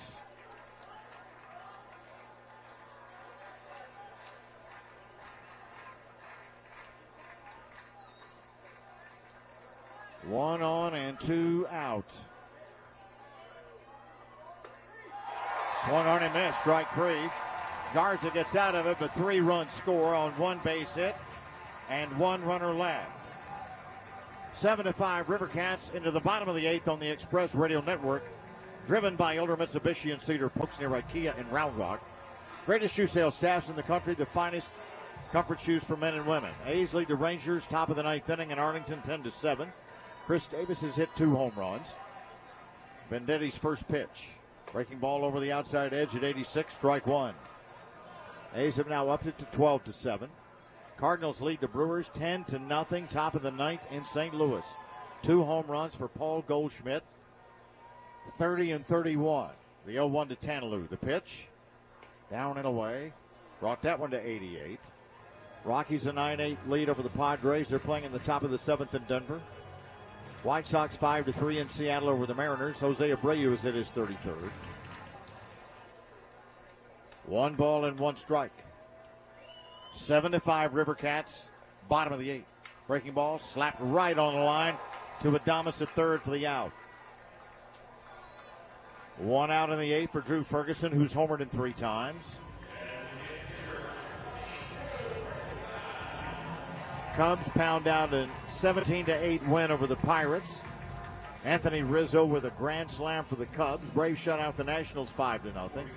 Mike Soroka wins his 12th. Anderson Franco, their closer, loosens in the bullpen for the Cats. Vendetti sets and deals. Breaking ball, whistles outside, ball 1.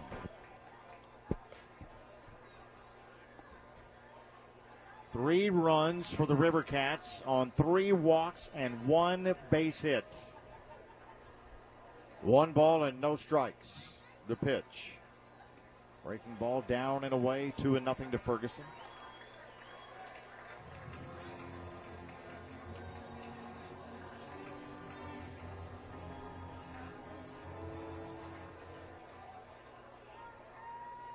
(7-9-0) Cats, 5-7-0 Round Rock. The pitch. Right down Maine, strike 1. We have not seen Vendetti over 89 miles an hour. 2 balls and 1 strike. But what a story he is. I mean, he's walked that switch pitching act all the way to the big leagues. 2-1. That's low, ball 3. It's impressive. It is. It's certainly the ultimate ambidextry, I would say. 3-1. The pitch. Bouncing ball down toward third. Adames, long throw. Got him for the out. Save. Pulled him off the bag. Pulled him off the bag, says the first base umpire, J.J. January, and out comes Dave Brundage, the manager, to argue that'll be a base hit for Ferguson. This is not one that Brundage will win, by the way. J.J. had the best look at it, and to be honest, Ferguson was a stride and a half past the bag when the ball arrived. So, Round Rock now brings the tying run to the plate. Alex Degody, who's 0 for 3. Brundage, I think, felt like he had to go out and argue that call, but clearly you look at the replay, he's a stride and a half past when the ball got there. Yeah, and the first baseman, Hudgens, wasn't really pushing for a fight or pushing for an argument. So normally you look at the reaction of your first baseman. If he swipe tagged him on the back, he tells you, man, I got him. I got him. Well, here's the other thing, too. They're going to go to the closer right now. Call to the bullpen brought to you by True West Credit Union. 4 Austin area locations. Let True West take care of all your banking needs. Check them out online, TrueWest, TRUWEST.org today. Back to tell you about Anderson Franco next on the Express Radio Network. Netspend has a lot to celebrate for their 20-year anniversary. They've been helping people manage their money since 1999, and they're the official prepaid card of the Round Rock Express. Believe it or not, Round Rock Express has their very own 20-year anniversary right around the corner. 2 Austin-based teams that have been knocking it out of the park for 20 years. That calls for a celebration. The only thing left to say is play ball. See how convenient managing your money can be at netspend.com. When it comes to diverting waste, Texas Disposal Systems knocks it out of the park. Our partnership with the Round Rock Express makes Dell Diamond one of the greenest ballparks in Texas. Check out our eco stations around the stadium. Together, we cut down on waste by composting and recycling, and reduce trash by using compostable utensils and less food and drink packaging. Be our MVP by putting your items into the right eco station bin. This is Round Rock Express Baseball on AM 1300 The Zone.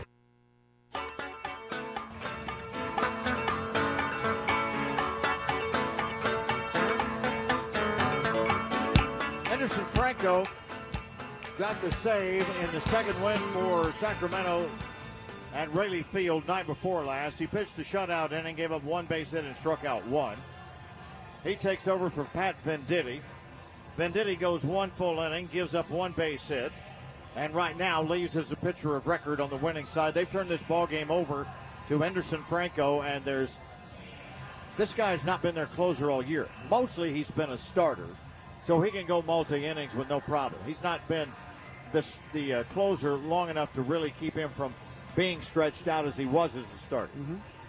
Well, also, you might find lightning in a bottle. You find a guy that's normally saving up his pitches, saving his bullets. Now he can go all out in the closer role.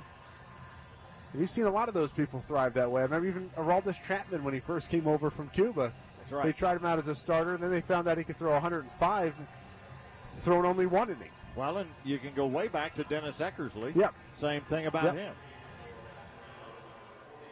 Goose Gossage the same. You never know what you're going to find when you put him in that different role. So maybe he fits, but the Express have their work cut out for him. Yes. Now facing the closer down 2. But lucky for them, the tying run's already at the plate. So Alex Tagoti is up. Double play depth. River Cats infield. 7-5 Sacramento as we play in the bottom of the 8th with one out. Franco sets. Here's the pitch. Down and away, ball 1. Back to your point about Zach Houchins taking that throw at first base. He had to get into the position where he's taking the ball on the inside of the bag and pushing his left foot back off of it. And he was off balance to start out with. Here's the pitch. Rip and a miss at 96, evens it up at 1-1. And the bottom line to all of that was what you said was absolutely correct. Had he thought he was down before the runner arrived with his foot, he would have been in J.J. January's kitchen arguing his thoughts. It's a lot like the reactions of guys that foul the ball with their foot or something like that. You watch the player's initial reaction, and if he definitely got him, he would have had a much 1-1. Banged into left field, solid base hit for Tagoti. So the tying runs are aboard now as Franco gives up a soft line drive to Alex Tagoti, and that brings up Jamie Ritchie, who's 0 for 2 with a walk. And the Express, you got to love what the offense has done tonight. They've been fighting, scratching, clawing. After getting the 1-run lead in the first and taking the lead back in the bottom of the 7th, they've been fighting a comeback battle each and every time they try to put up some runs. Round Rock trying to win this game and last another day in the playoffs. Down by 2, tying runs on.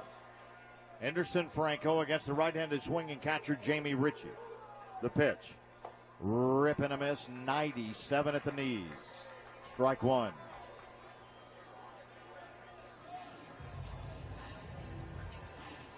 Ronnie Dawson waiting on deck.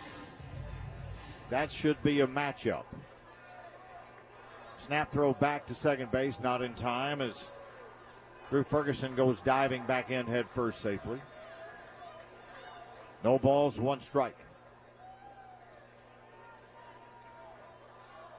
Right at 8,000 paid to see it tonight. What a job by the Round Rock Express front office to get the word out and get people out here.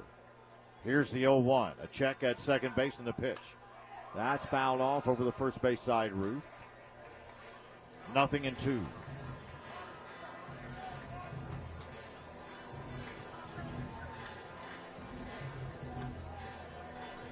It's great to see the crowd out. They're sticking around for it. The game started off really slow, then took them a little bit to get into it, but they've been a great crowd tonight, pushing and pulling for these Express players. No balls and 2 strikes. The pitch. Richie fouls that one off at home plate. Count remains 0-2. Broadcasting from the Snyder team at Fairway Independent Mortgage booth here at Dell Diamond. Fans, with Dudley Snyder and the Snyder team, it's not about the loans, it's about the people they help. 512-258-0446. 2 strikes on Jamie Ritchie. 1 out. Runners at first and second. Tying runs aboard. Anderson Franco, big strapping right-handed closer. That's a chopper hit out towards short. Over to second for 1, back to first, double play, and Round Rock's 8th inning ends scoreless. No runs, 2 hits, 1 left. We head to the ninth, 7-5 Rivercats over Round Rock on the Express Radio Network, driven by Elder Mitsubishi Cedar Park. Test drive Mitsubishi, win Express tickets at Elder. Dinner to lunch options, flexible delivery, 20-minute meal options, and even brand new recipes each week. We even have eco-friendly packaging. To learn more about HelloFresh, find a brand ambassador or come by and visit our booth. We can't wait to get cooking with you. Get excited, Whataburger fans. Our one-of-a-kind mushroom Swiss burger is back. And now it's an all-time favorite. If you love mushrooms, you're going to love this burger. 2 patties, 2 slices of Swiss cheese, 2 layers of mushrooms. These mushrooms are beautiful. It's a really good balance between hearty and savory. And that au jus sauce on top. The creamy au jus sauce. It really sets it apart. Just adds flavor that makes you go, wow. It is just absolutely amazing. It's not just a mushroom Swiss burger. It's a Whataburger mushroom Swiss burger. The Round Rock Express are the best in baseball, so why not drive the best to every game in the 2019 Alfa Romeo Giulia or Stelvio? Hi, I'm Niall Maxwell. The 2019 Giulia and Stelvio are years of high-performance racing tradition crafted with Italian passion. They're luxurious and faster than a heater right over home plate. So come see us at Niall Maxwell Alfa Romeo off Highway 183 in Austin or online at niallmaxwellalfaromeo.com. This is Round Rock Express Baseball on AM 1300 The Zone.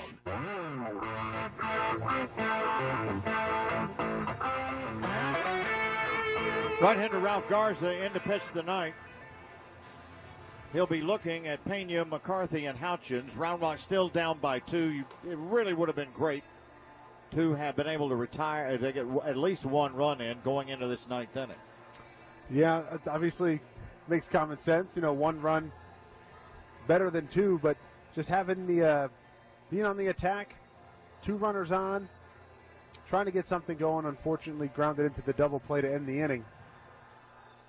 But the work's cut out for him here in the 9th, and hopefully Ralph Garza keep the lead only to 2, make it easier on the offense in the bottom half. Francisco Pena, their hottest hitter, 2 for 4 on the night.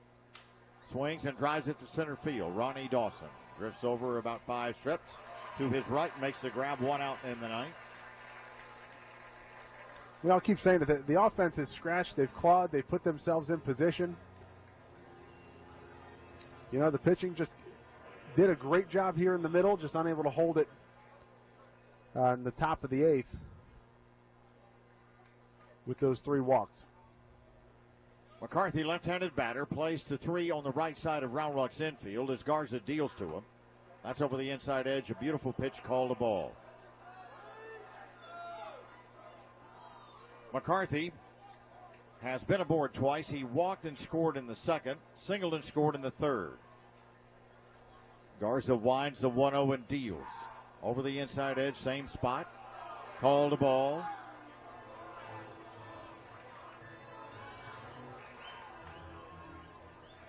Seven to 5, Rivercats, 9th inning. Garza winds and fires the 2-0. Slapped it foul into the screen off to the left. Count to 2-1. Looking ahead to Round Rock's 9th, Dawson, McCormick, and Wren.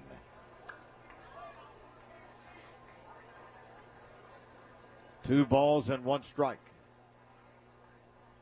Garza serves it up. Checked his swing. McCarthy did and fouled it back. That was basic protection of the face check swing. Yeah, McCarthy's had 3 of those swings tonight. The one, he hit a single to left earlier where he kind of slapped it over there. Kind of a 3/4 swing. His last at bat, kind of a half swing over to lazy fly ball to left. 2 balls and 2 strikes. The pitch. Tried to backdoor with the curve and missed wide. 3-2.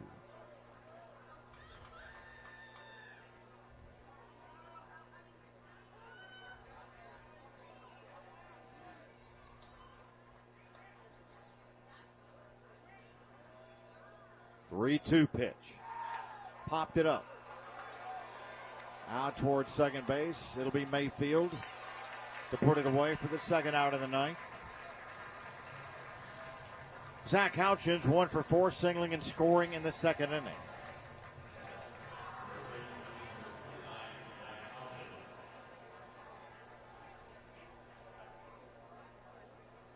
Seven to 5. Round Rock trails here in the ninth.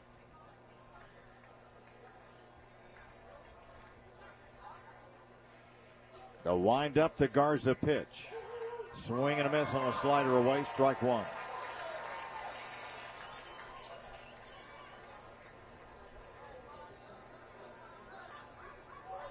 One strike to count.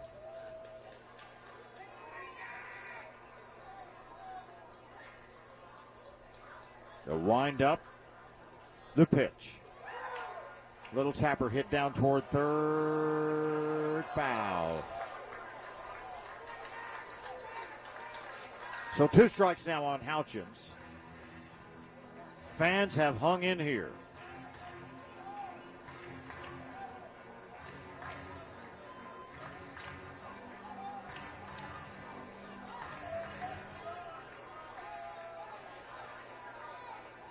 No balls and 2 strikes.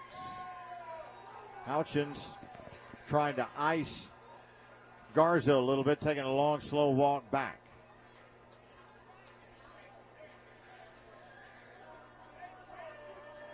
The wind and pitch. Did he go? Doesn't matter. Strike 3 call. So, up and down in order go the River Cats in the ninth. No runs, no hits. To the bottom of the ninth we go. Round Rock needs 2 to tie. 7-5 Sacramento. Come on back to see if Round Rock keeps it going or if the 19 season ends on the Express Radio Network. You know what's nice?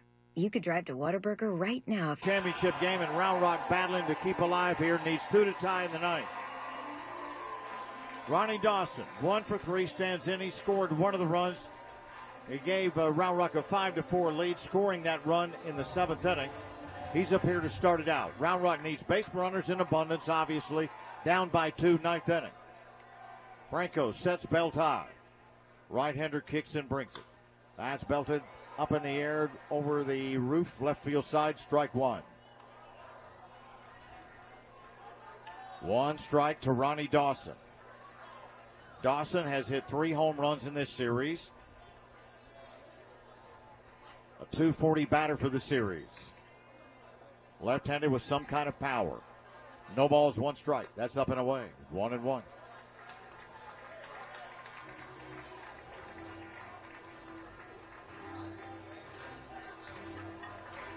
Got to get somebody on, Val Majewski. 1-1. The pitch. Fouled it back, strike 2. I know it kind of sounds weird, right? But home run doesn't necessarily help you here. That's right. It sounds kind of weird. Oh, you certainly take the run, but either way, you got to get 2. So any way you can get on base, let's go for it. A ball and 2 strikes. All you got to do is tie it up here. Next pitch down and away, 2-2. 98. San Francisco Giants may have found their next closer here. This guy is a horse. He looks the part, I'll tell you that. They list him at 6'2" at 225. Here's the pitch. Cut on and foul back. Dawson hanging in there at 2-2.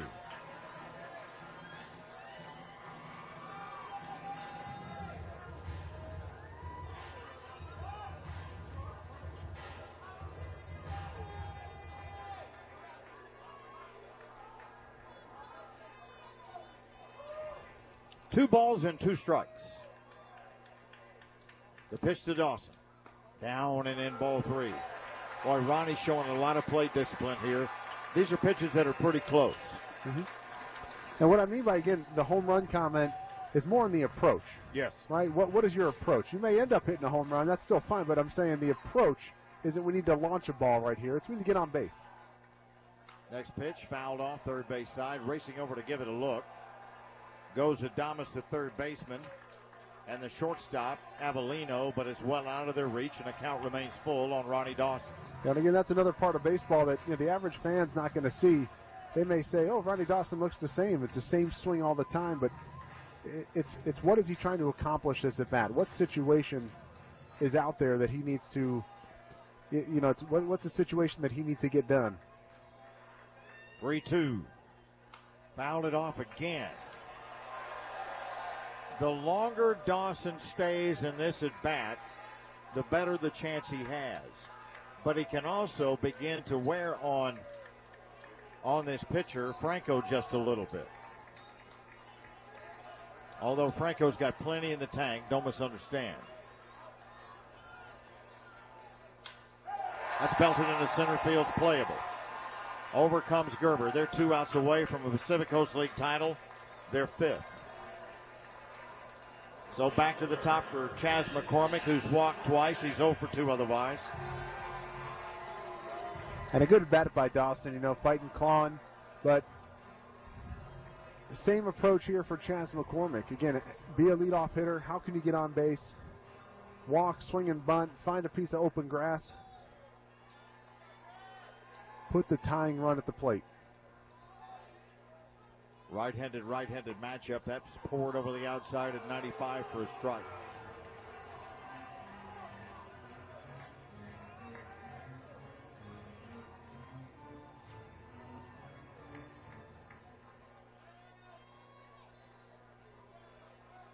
Oh, 1. Into tight bell tie, 1-1.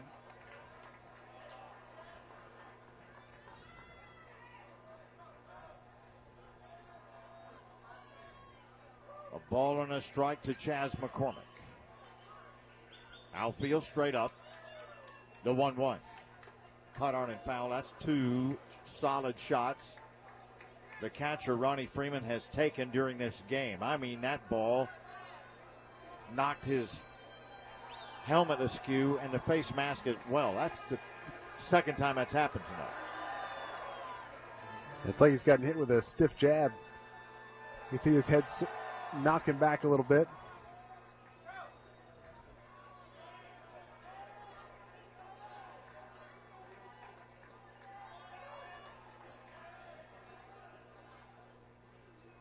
One and 2. The pitch. Swing and a miss. Strike 3. Got him. So McCormick goes down swinging. And that'll bring on Stephen Wren. Sacramento 1 out away from a Pacific Coast League championship.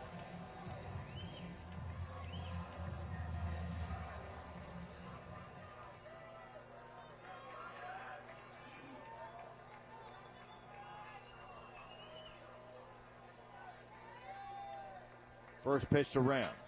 Popped up. This may be the season. Over into foul ground, and the first baseman squeezes it, and Sacramento has won the Pacific Coast League title with a 7-5 win over Round Rock. 7-9-0 Sac, 5-9-0 Round Rock. We're back to talk about the 2019 Round Rocket season as the River Cats celebrated Dell Diamond on the Express Radio Network.